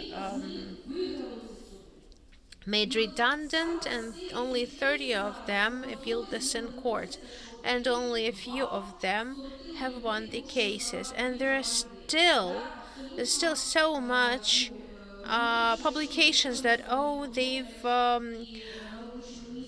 cut the staff lists so much, but you cannot expect exclusive things. Reduce and then don't reduce. It's just one of the examples. Taras, what can the government do to improve sustainability of the suspilne? Money, and also sustainable and stable rules of the game, facilitation at the legislative level, and respect towards suspilne. Thank you, colleagues. We'd like to thank panelists. We have quite a lot of questions. Just please name yourselves. Микола Типусяк from Espresso. Thank you for this conversation. I think the key stakeholder of Suspilne is the society. And we may talk about ad money, about KPIs, but I think the society doesn't quite realize the reality of the TV market because to improve the indicators, you have to improve the prime time viewing. And what do you compete with? That's content of entertainment. It's like school. This is TikToks, this is computer games, and here you have some educational films. And we're saying, remove the films, and we would be asking, why do the kids watch TikTok and not the educational movies? We believe these are unreal indicators. It's unrealistic to be a top 6 without entertaining, without launching big entertainment talk shows. And second question is independence. We started discussion with the idea that there is a budget, there's a fair figures, but if you need some more, maybe we shall give you something. But I think we need to achieve this, that regardless of who is in the opposition, who is the majority, Suspilne should have some protected figures which would not be subject to discussion. We need to fund the Suspilne and nobody else. I'll start with the second question. Yes, it's completely right. We don't have a discussion for Parliament. And we may be discussing this all we want. And this is a sustainable financial support. But all this story is also about growing up, both for the society and for Suspilne. This is a new institution, so people don't always understand it straight away, and I agree that both the supervisory board and the members are prepared to explain why are we spending money, what are we spending it for. I would be very careful about KPIs for Suspilne. The KPIs are set by the board, and so I'm reporting to the board. And of course we want to be successful, and we're working on this on the daily basis. One day we shall reach this. Even if you remember the case of BBC, where the chief had to explain it to the parliament why he's going to be spending the money for certain things. The answer to the second question, yes, the story between mission and ratings is important. And thanks to entertainment contents, this is the way to raise the prime time viewership. Over the past 3 years, the key point, the key claim towards Suspilne was, where are your ratings? And we have to respond. But there was a fantastic column by Yuri Makarov about where are your ratings. And they just published a great story that, even if 10 or 15 people, even this 15 or 16 people in the street, you still have to light the lights, the street lights. With parade, we didn't demonstrate the parade. We didn't show the evening concert, but we've shown the program with an important discussion about independence. Countdown, which of course took a smaller share, but I think this was working towards the mission. So we need to balance. And I don't think this problem has a simple solution. This is how it's always going to be. I would just add, I mentioned that we started this reform from the top. And initially, I personally polled the people who had 1 or 2 degrees, who were in charge of a hospital, in charge of something else. I asked, does Ukraine need public broadcaster? They said yes. And I asked, do you know what that is? They said no. Even if they don't understand this, we need to explain this. More and more people understand this every year. That Suspilne gives them healthy food. Maybe not everyone wants healthy food. Maybe they want to watch concerts. Yeah, it was an okay concert, but it was broadcast by 6 channels. Why do we have to be number 7? Maybe some people don't want a concert, maybe they want to hear expert discussion, and they can find it on our channel.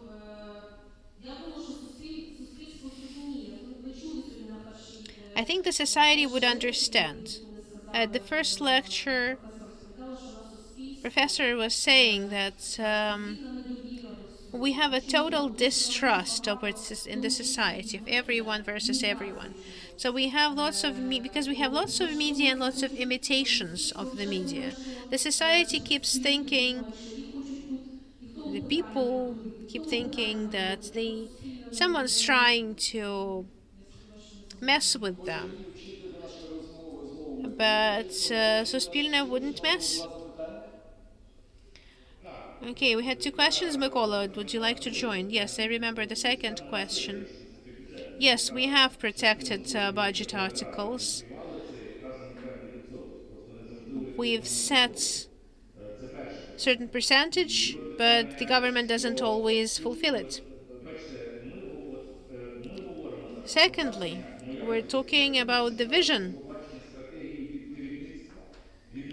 And we need the top leaders to have a strategic vision. And if this strategy vision clearly states how to make sure that public broadcaster becomes a phenomenon, clearly ratings is just one of the phenomena. You can have less rating or support this. Maybe the ratings will be smaller. Most importantly, Suspilna has to become a promoter of the social message. When Mykola was saying that he went to see the Minister of Culture, and for some reason quoted the Minister of Culture, who spoke Russian, probably that wasn't the Minister of Culture because he's a big patriot. I'm being ironic, of course, but when we talk about the achievements, Suspilne could be an even better partner, a bigger partner. We promote a lot of things. Many channels are sabotaging these processes and reject them in support of Ukrainian producers. We should have less. Perhaps, and as members of parliament, we are prepared to join in, to get involved, and involve socially active people. Thank you, Mykola. Would you like to say something? Yes, very briefly, a couple of words. The story of the social TV, public TV, is a long and winding road.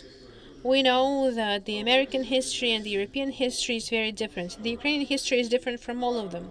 Because American approach is, private TV fills the market, private media. Next, they watched the old Europe and decided that it would be nice to have public broadcasting corporation. Europe, public TV, state monopoly for TV and radio, and then they ensue certain reforms. And then it's too scary to privatize it.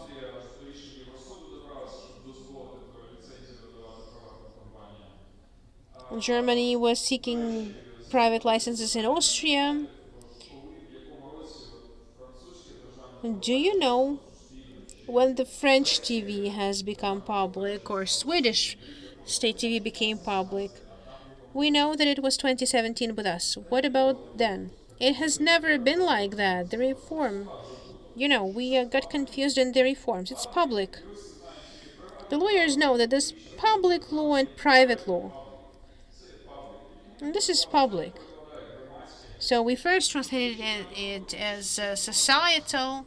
In 2005, it was societal, then social, and I wrote an article for Ukrainska Pravda about the difficulties of translation. We just got confused in words. And when the rating fell to 1, and then I have to sit and ask where the ratings are. All of Europe was undergoing certain transformations. At the time when it was still a monopoly or a dominant share. We had visitors from Portugal recently asked about the problems, and they didn't understand where we got the figures. Said, well, yes, we basically killed the state TV, and now we're trying to go back afloat. Maybe it's impossible at all.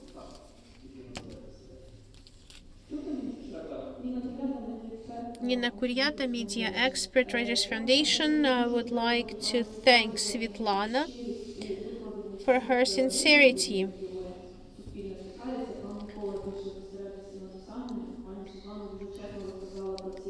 And Svetlana spoke about all of the stumbling stones. My question is to Mykola as the leader. It has a complex mission. It has to provide for the interests of society, idealistically speaking, to have some ratings and standards, and this is not something that a yellow channel can afford. Suspilne cannot afford certain, tricks of the trade. I have a feeling that Suspilne sees this development in the reform. It has to become something like UKF, like for other productions. You mentioned 36 million hryvnias. That's more than $1 million spent on regional productions, and you plan to further increase that figure. Do you have any transparent procedures in retro style? Do you spend money, grant money? Secondly, how does Suspilne plan to ensure editorial standards? Because you mentioned you share the same production studio you're sharing production studio with the Ukraine channel, and you're trying to separate from the Ukraine channel. How can you ensure the same standards through different productions? We have budget funding, respectively, the law. According to the law on public procurement, we're doing that. We're also doing art competitions in 2 stages. And secondly, they're getting protected in the center, so we're shaping the pool of these projects that we're ready to fund. And we do bidding procedures with these production studios. They pay the money, get the money. On the local level, it's a producer that supervises every project. If they have issues with the standards, with editorial stories, with technical standards, we simply do not sign the acts and we send it back for review. This project doesn't come in. Same goes for UA Pershi, social talk show human dimension. This is a reviewed content. те, що залишає найважливіше, це журналістське розслідування, We keep journalist investigations, news, and political talk shows. So all the information part where an error is in standards is more critical, and where we are responsible for the audience, where we can react faster. And we've had such cases where we had to apologize. It does happen. So here's the answer. Some of the European broadcasters are working exactly that way.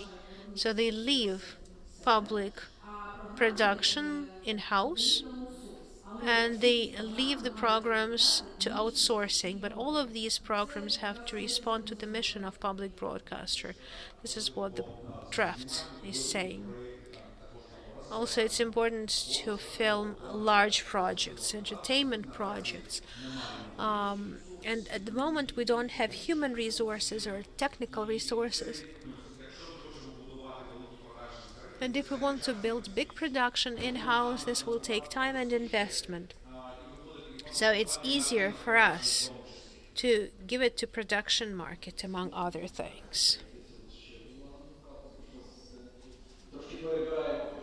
We're a bit over time. Okay, friends, colleagues, let us wrap it up. And I'd like to say that we have a really very interesting discussion. I had a pleasure to moderate this complex story. I can still see Mykola Kняжицький in Lviv. Mykola, we've been saying a lot about guarantees.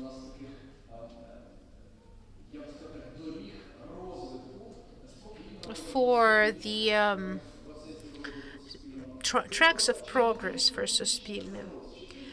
Mykola, do you feel there are some political threats, or do you feel the clouds may be gathering around Suspilne?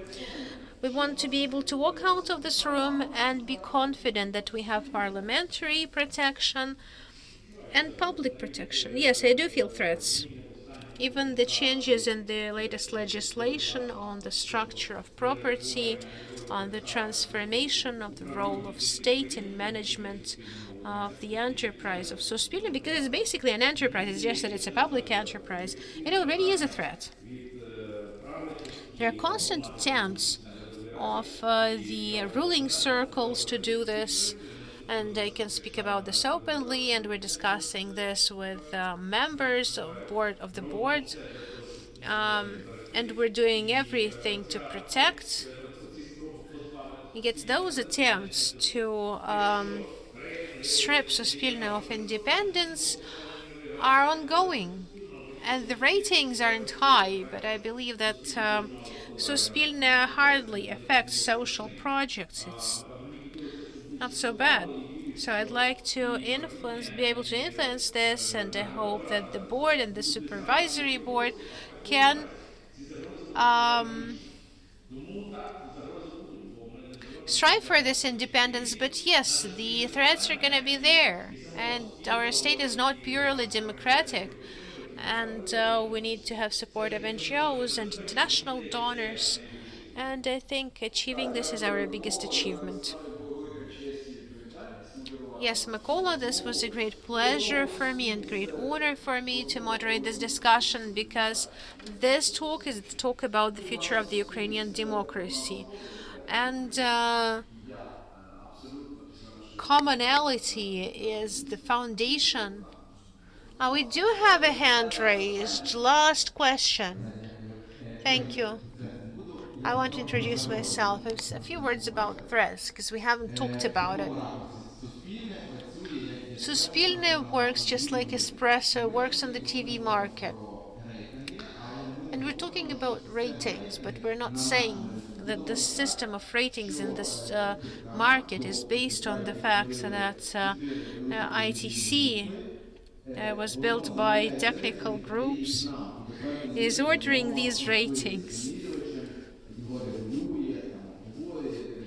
it's reviewing the ratings, it's reviewing the nuances, but it's standing there beyond the counter. The ratings are sold by the four rating groups, and the providers. Ну, якщо може чули, зараз є такий певний конфлікт одного з провайдерів Ланет, який звинувачує ці чотири телевізійні групи. And provider Lanet is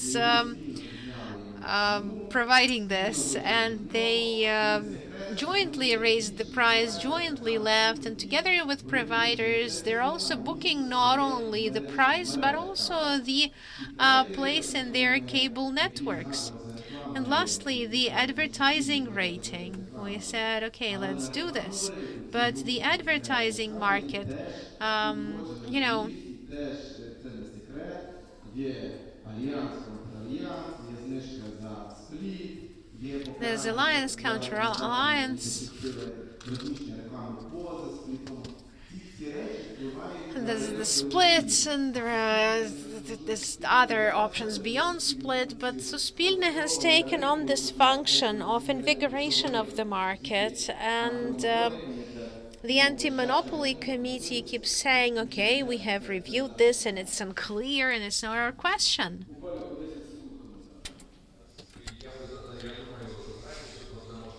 We could speak about that as soon as Suspilne becomes more influential.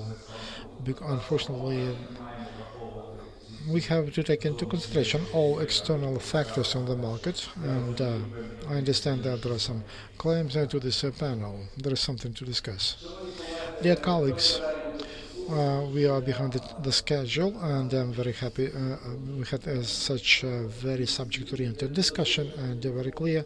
I'm added with optimism when Jan Jones wanted to work for journalists, for Suspilne. When I asked them why do you want to work there, because they say they understand they have standards. Let's thank the panel members and all of us for this work. Thank you very much.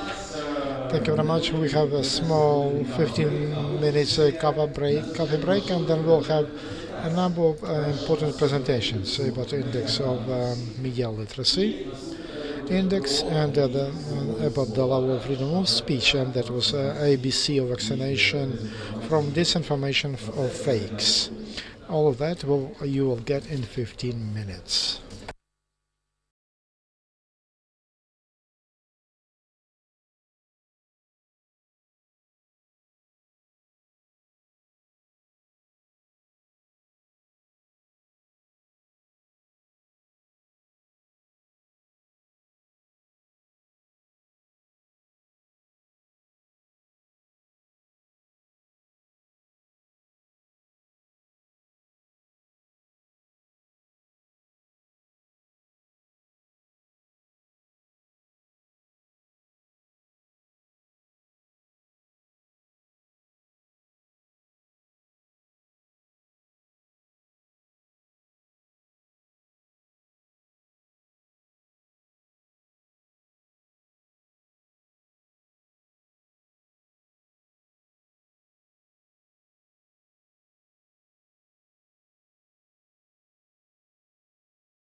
do the overviews and analytics, but the previous experience will be important because it's very difficult to be an expert if you have not worked in media before. And do we have YouTube broadcasting? So I would like to whistle something from Beatles and you'll be blocked on YouTube. So are you ready? We begin. We'll have 3 presentations, and which are very subject oriented. There are many notions that we mentioned and a lot of definitions, and we can have long discussions, vague discussions, and like freedom of speech, a general philosophical notion, or media literacy, or truth and not truth. But we can analyze and understand what kind of indexes, mathematical indexes could be in order to assess and to keep a track of any phenomena we are dealing with. And it will be very important for our media experts, also people who are sincerely, or because of the trend, they speak about the media literacy. As lectures in the universities, around tables, and in media, and there are TV, radio, newspapers, they speak about this issue of media literacy. We understand what is media literacy, but how to measure it? What are the indexes? To me, the first organization which is working providing not only overviews but analytical work in the field of media, that is Detector Media. I invite to the stage for the presentation of the index of media literacy, director of Detector Media, Halina Petrenko, and program director of Detector Media, Vadim Miski.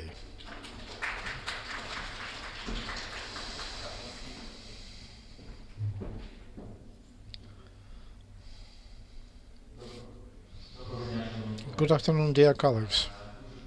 It's a great pleasure to participate in this great forum, to participate in this high-level discussion. We would like to thank organizers for perfect organization and for inviting us to make a presentation of our great, big research. We hope index of media literacy in Ukraine, of Ukrainians. Very briefly about this study. It's not just a sociology, a public opinion poll that we measure, and we do the poll, and a one-time poll. No, before we developed the methodology which we are going to use every year to measure media literacy in the society. We had a number of focus groups in different regions of Ukraine, and we understood the indicators to be used to measure and how to measure. Because our time is very limited, I will not go into all methodological details, but you can read in a big presentation on our website of Detector Media. There is a scientific explanation and research of Western scientists, and we used in order to develop indicators for this index. And then we had a national poll according to age, size of cities and gender, which is representative for citizens of Ukraine older than 18 plus. So here it's the concept of learner master, and that was at the base of our index of media literacy, and it includes 4 categories: understanding, use of media, digital competence, and sensibility to distorted media content. All of these categories have several indicators, and the category of understanding or awareness has 13 different indicators and 4 subcategories. The use has 4 indicators. Digital competence has 16 indicators. And please, one more slide. And about sensibility has 9 indicators. In general, not to go into details into all these indicators because you can read them in our presentation, but give me the next slide with our main results. And after we mathematically approached and studied the level of media literacy in Ukraine, we understood that 15% of population have the level, a low level. 33% it is lower than average. 44% have higher than average, and 8% of the population, that level of media literacy is high. What does it mean? Higher than average or lower than average? We collect, if to set, if to use some kind of a scale, the lowest is like 0, and the highest is 10. And you could see on the slide these columns, and you can call it how, the percentage of the show population which gets to that column. In general, there's that percentage which belongs to those columns. Very briefly about of those groups. 15% of people who have the lowest level of media literacy. The older age groups, and half of them that's older than 56. As a rule, a big part of them has a low level of education. 37% has high school education, and 52 have vocational education. 40% they live in rural areas. The most often they live in 23% of them live in the south of Ukraine, with the lowest level of media literacy. People who have the lowest level of well-being, and 33% don't have enough of income only for food, and 66% don't use 66% don't use internet, and 19% are interested only in the media owner, and 32% don't understand the importance of changes, social changes, of social media, and 3/4 don't examine information. This is a profile of a person with the lowest level of media literacy in Ukraine. 33%, so one third has a level of media literacy lower than average. So under 46 and older, like 53, 57 and 43% in this of people in this segment. 27% believe that the media doesn't have influence on them. 43% use social networks to get social political news, and the 50% use information resources, and 15% use messages. The other group, they never check information whether it's true or not. 62% of them use only one source to get the news. So they get information just from one source. And 30% use two sources. Almost nobody uses more than two sources of information. Those who have higher than average media literacy level, we have 52% of such, so not everything is lost in Ukraine. So the average middle-aged people, 26, 45 years old, and education is higher than previous two groups. Half of these people here, they have high education. 31% check information for whether it's true or not. 77% believe that editorial independent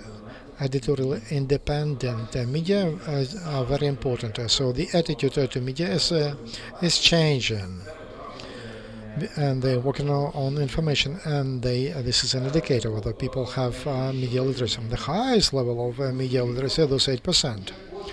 Every second, check information for whether it's true or not. They verify information. I'll not speak about it all because you can get the information on our website, the full report.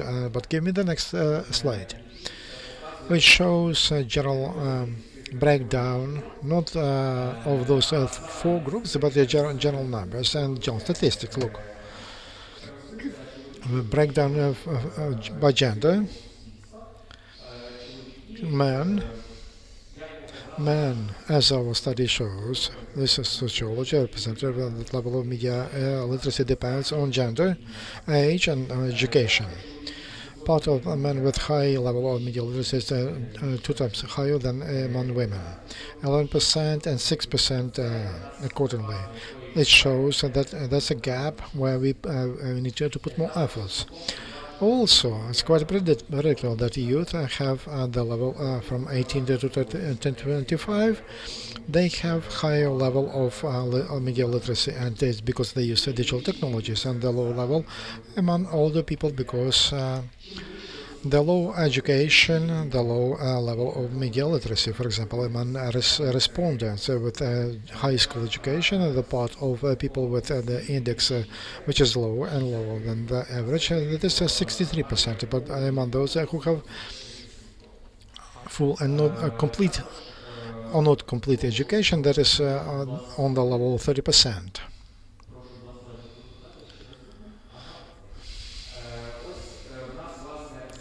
Here, according to those 4 indexes, sensibility to distorted media content, and you see how the level of media literacy is broken down by those.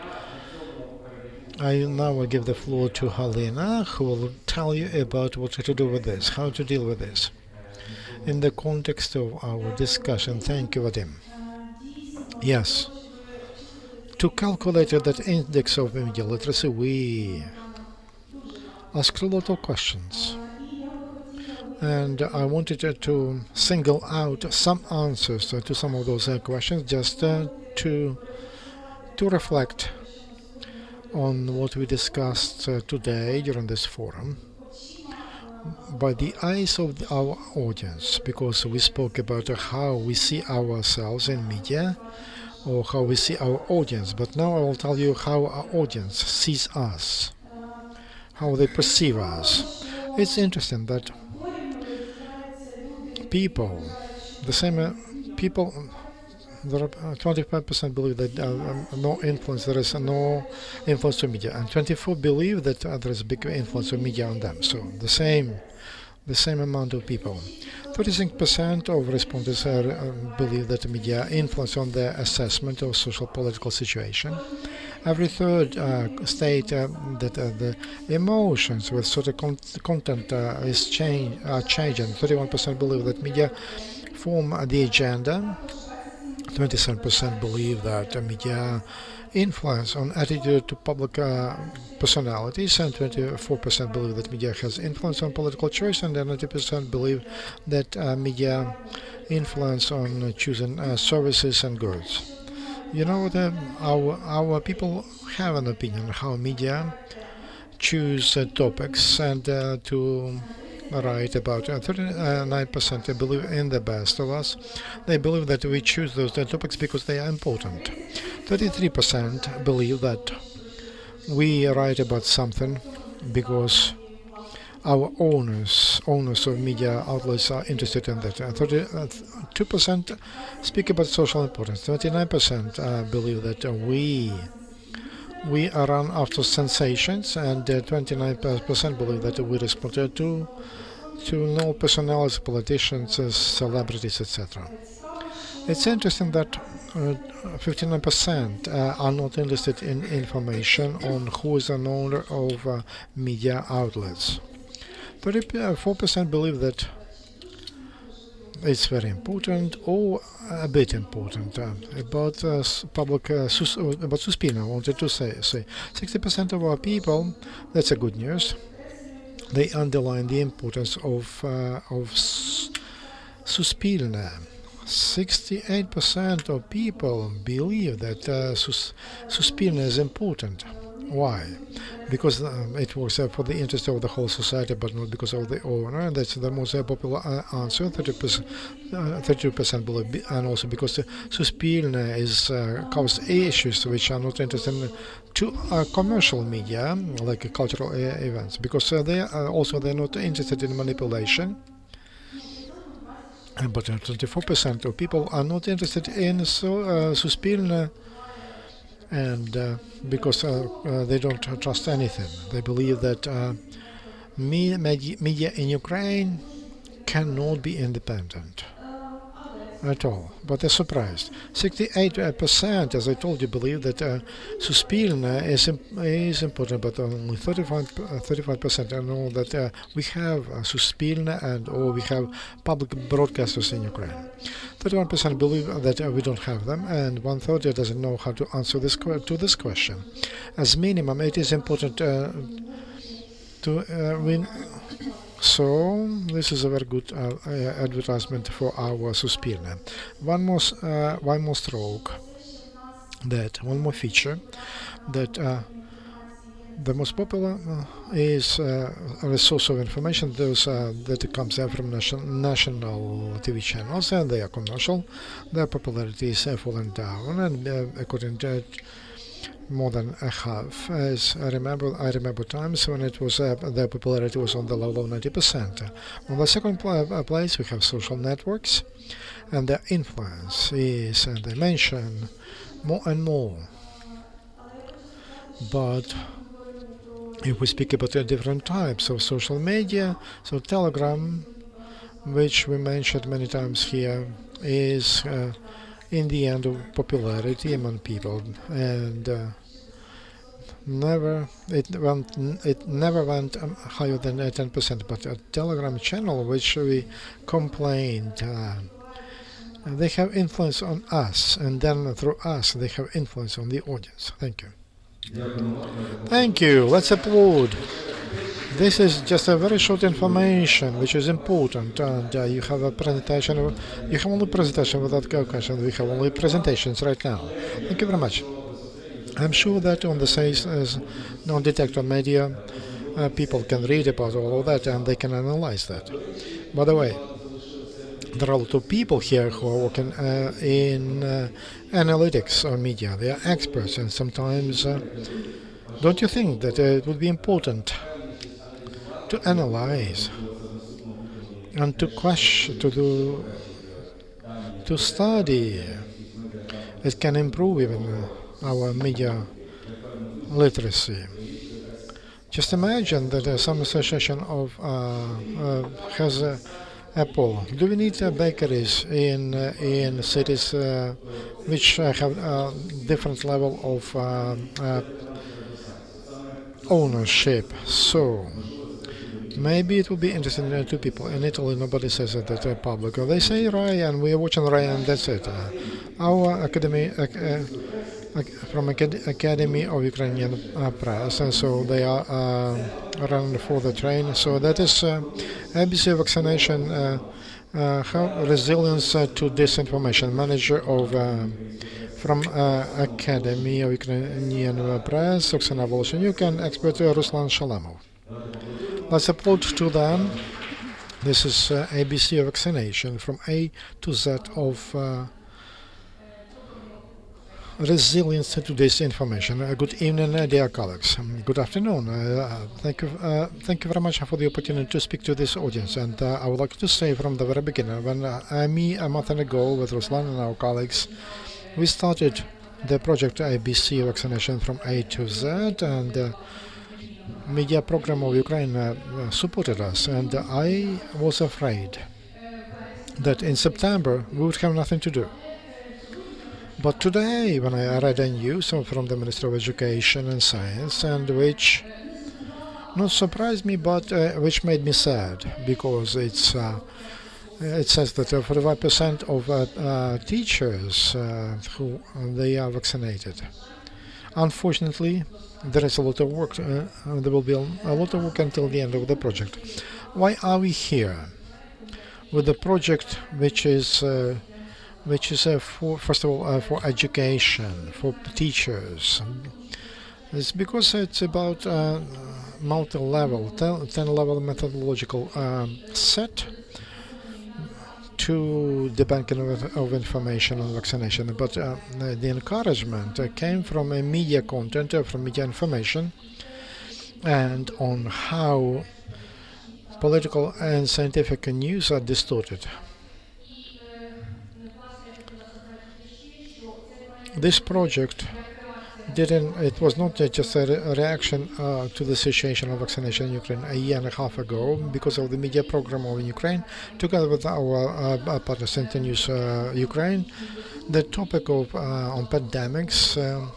We had in 3 weeks wrote the first educational reaction to the situation in Ukraine, but with the pandemic. It was education practice in the times of infodemia. Good afternoon, colleagues. We created and continue to create this project, IBC vaccination, for students of schools from the first up to the 11th grade, for teachers, all teachers, for methodologists who work with their teachers, also for parents of pupils. And for every group, there is a position like comics, graphic novels, the developments of lessons, video lessons, methodological exercises, and for example, I would like to show how we teach fact checking of media information about vaccination, for example, of teachers and the students, the pupils. You see the anti-vaccinator Antonio. I'm Antonio. It's not a real name because they don't sign such books with real names. It's quite expensive and small publication in Ukraine. Nevertheless, we took, for example, from this book this chart, and the author make reference to quite famous works, medical articles in the public media. There are the most relevant database of medical scientific articles and information. This chart says that you see when it's almost all about this. This is in the U.S. and measles went to zero before the vaccination. Here, and these speak about some work. So we find these articles, we chart, and we show what is true, what was true, and how facts and data is distorted, and how interpretation key gives. And you can read by yourself that death rate went down before, but on the scale which is separated on this chart, one cannot see that because from 400 cases it went down to 20, and on the other chart you can't see that. And from the beginning of vaccination, and the illness rate also fell down. So these are already cases. This is the true chart. Once again, next one, because we took it from the books, and what we would like to draw attention to. I don't need to advertise this website and this organization here, which Welcome Trust Global. Look how many people in different countries of the world, which it's very difficult to say which vaccine works and which doesn't work. And look at our country, and here's in the world 9% of such people in the world. In countries where vaccines save life, like Bangladesh or Nigeria, in Bangladesh it's less than 1%. Ukraine is a leader in the world according to this phenomena indicator. We have 35% of such population, and we want to and our audience, the teachers, the students, and others want to show this, would be able to shift this paradigm.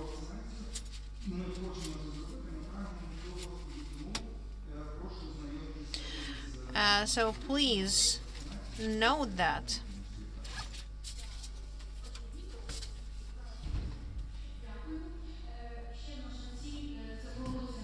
Our purpose is to promote academic knowledge and academic approaches.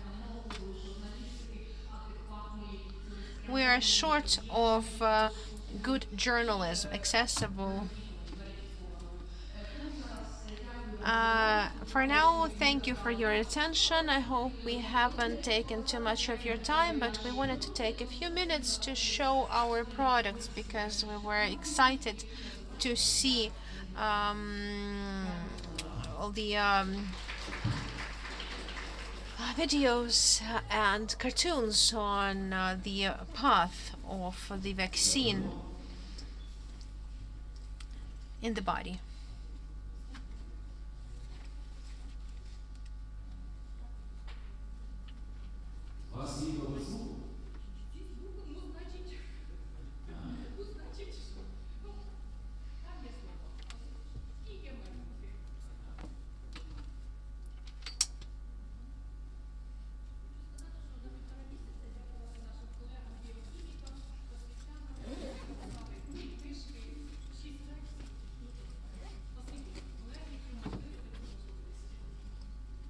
Вам дуже дякуємо, тому що передусім це для реальних гравців на ринку, ті, хто працюють на радіо, на телебаченні, онлайн-медіа. This is for the experts in the market who are working in online media, in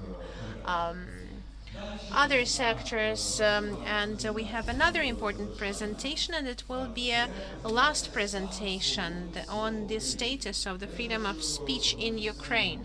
I'd like to invite the chiefs of the Department of the Monitoring of the Freedom of Speech in Ukraine from Institute of Mass Information experts Katerina Dechuk and Dali Safarov.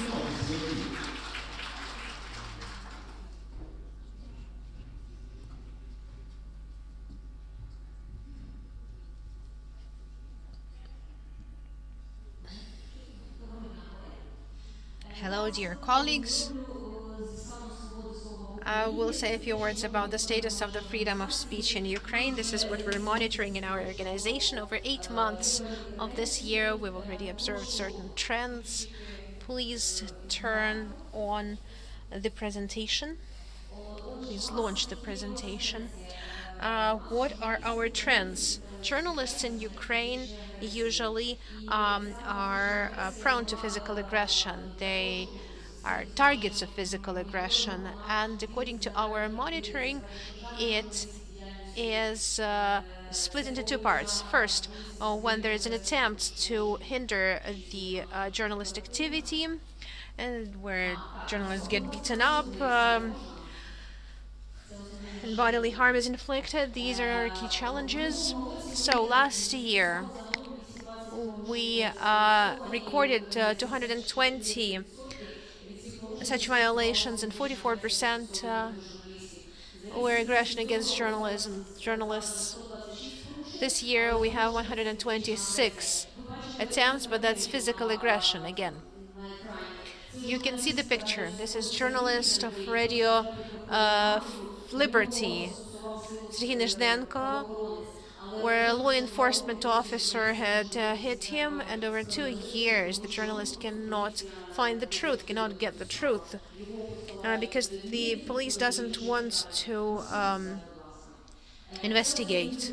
These are the key types of physical aggression that happen: killings, detentions, evictions, beatings, hindrance, threats, damage of property, and attacks on property. Vadim Komarov from Cherkasy sustained physical damage. First, he got physical damage, and then he died without.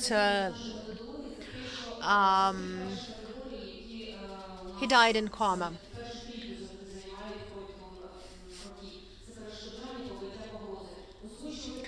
Beatings and threats. And threats have moved to social media, and very often it's very hard to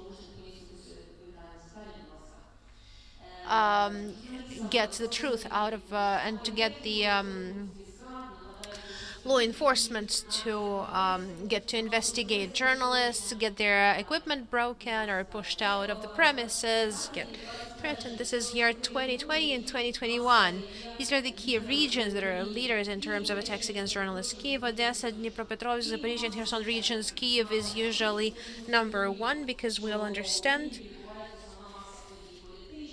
that the vast majority of events happen here. The journalist may suffer anywhere, even in the street. They may be just filming something, and a random citizen would go past and push him or kick out the microphone out of their hands. Розкаже про це детальніше. Прошу наступний слайд. Хто у нас в основному нападає на журналістів? Who is attacking journalists? Перша трійка у нас це приватні особи. First top three is our private individuals are using physical aggression most.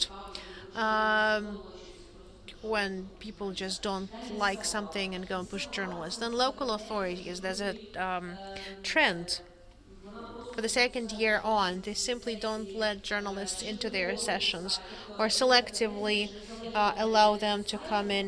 Independent media are not allowed, and then some in-house media are allowed.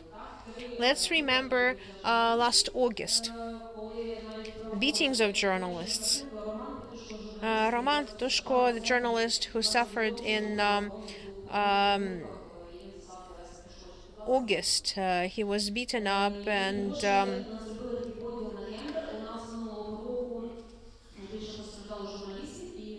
we had a larger number of male journalists and smaller number of female journalists who suffered last year, because the journalists and cameramen usually suffer most, and they're predominantly men. What sort of punishments ensue? When the case goes to court or is in pretrial investigation, first of all, there may be lack of punishment. The attacker doesn't bear any responsibility. Then we have fines, 850 hryvnias. For example, a journalist's camera got broken or a microphone, and then the attacker pays 850 hryvnias. So clearly, it doesn't make sense to cooperate with investigation, because journalists will simply lose. It doesn't make sense. It doesn't have a point. The attackers often find the threats. The attackers often want to make amicable settlement. Last year, only 16 cases went to court for last year. Key challenges: fake news, propaganda in the media, abuse of rights and freedoms of journalists, and fake journalists. The picture below, who do you think they are? In the stairs, such nice guys of, sporty people. These are sports journalists, so-called titushkas. And we register the increase in their numbers during the elections. And such guys were not allowing the journalists to get to court, to the courtroom, to report. And we have a business with fake journalists, where the journalist IDs are getting traded. And last slide, I made a shot on the asphalt, liquidation of companies and journalist IDs, and it costs 2,500 hryvnias. Okay, I'd like to give floor to my colleague now. Hello, I'm very happy to see so many familiar faces here. It's a great pleasure to be here. And very briefly, as to our barometer of freedom of speech. We don't just register any cases. It's not like, okay, I got beaten up, here's my journalist ID. We take into account everything, that journalist IDs get sold, and we analyze every case in great detail. In any case, we do not accept the activities that are unrelated to journalism.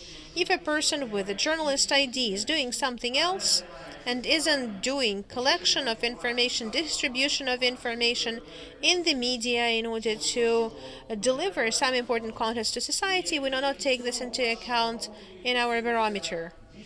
Therefore, we register real violations of the rights of journalists. That also helps law enforcement agencies. so that they could track and sift away all the extra cases that are not subject to journalist activities. This facilitates signing of the memorandum with NGOs, with the Office of the Prosecutor General of Ukraine, which states that the Institute of Mass Information and other NGOs have to facilitate the prosecutor's office in investigating crimes against journalists. And we believe that this is a huge step to overcome impunity, so that everyone who starts attempts against journalists could understand that the responsibility is there.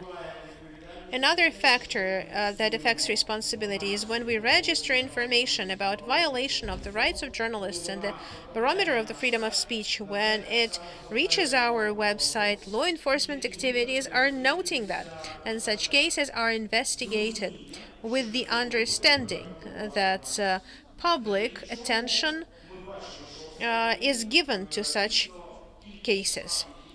Therefore, we can see that the number of cases that went to court has gone up compared with the previous year. Unfortunately, there's still a problem of the quality of investigation. Unfortunately, a huge problem is sabotage at the local level, let's call it that. Sabotage by investigators, for instance, police officers, particularly when an influential person is guilty, and law enforcement officers are leaders in violating the rights of journalists. So we have a lot of work ahead of us, and we're moving forward nonetheless. One of the factors that helps us is a legal hotline of the Institute of Mass Information. Unfortunately, we haven't set up this slide, but the website of the Institute of Mass Information contains information and phone number and email, which you can use to report on the violation of rights of journalists. You can give it to the prosecutor's office and provide advisory and other kinds of help.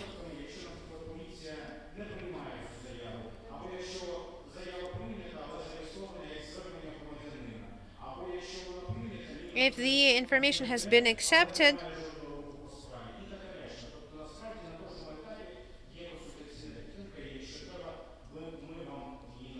and if you need advisory help, we will provide it to you. Дякую вам. Це надзвичайно корисна справа і інформація, яка прозвучала, більше як завжди безпосередньо на сайтах тих організацій, які представляють наші спікери, які The organizations represented by our speakers, have all the contacts.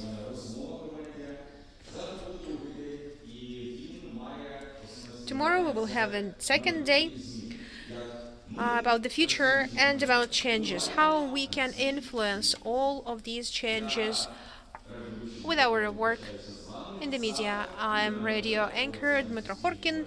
I say goodbye to you. Tomorrow we will have Miroslava Barchuk, who will be talking to you tomorrow. Thank you very much. Goodbye.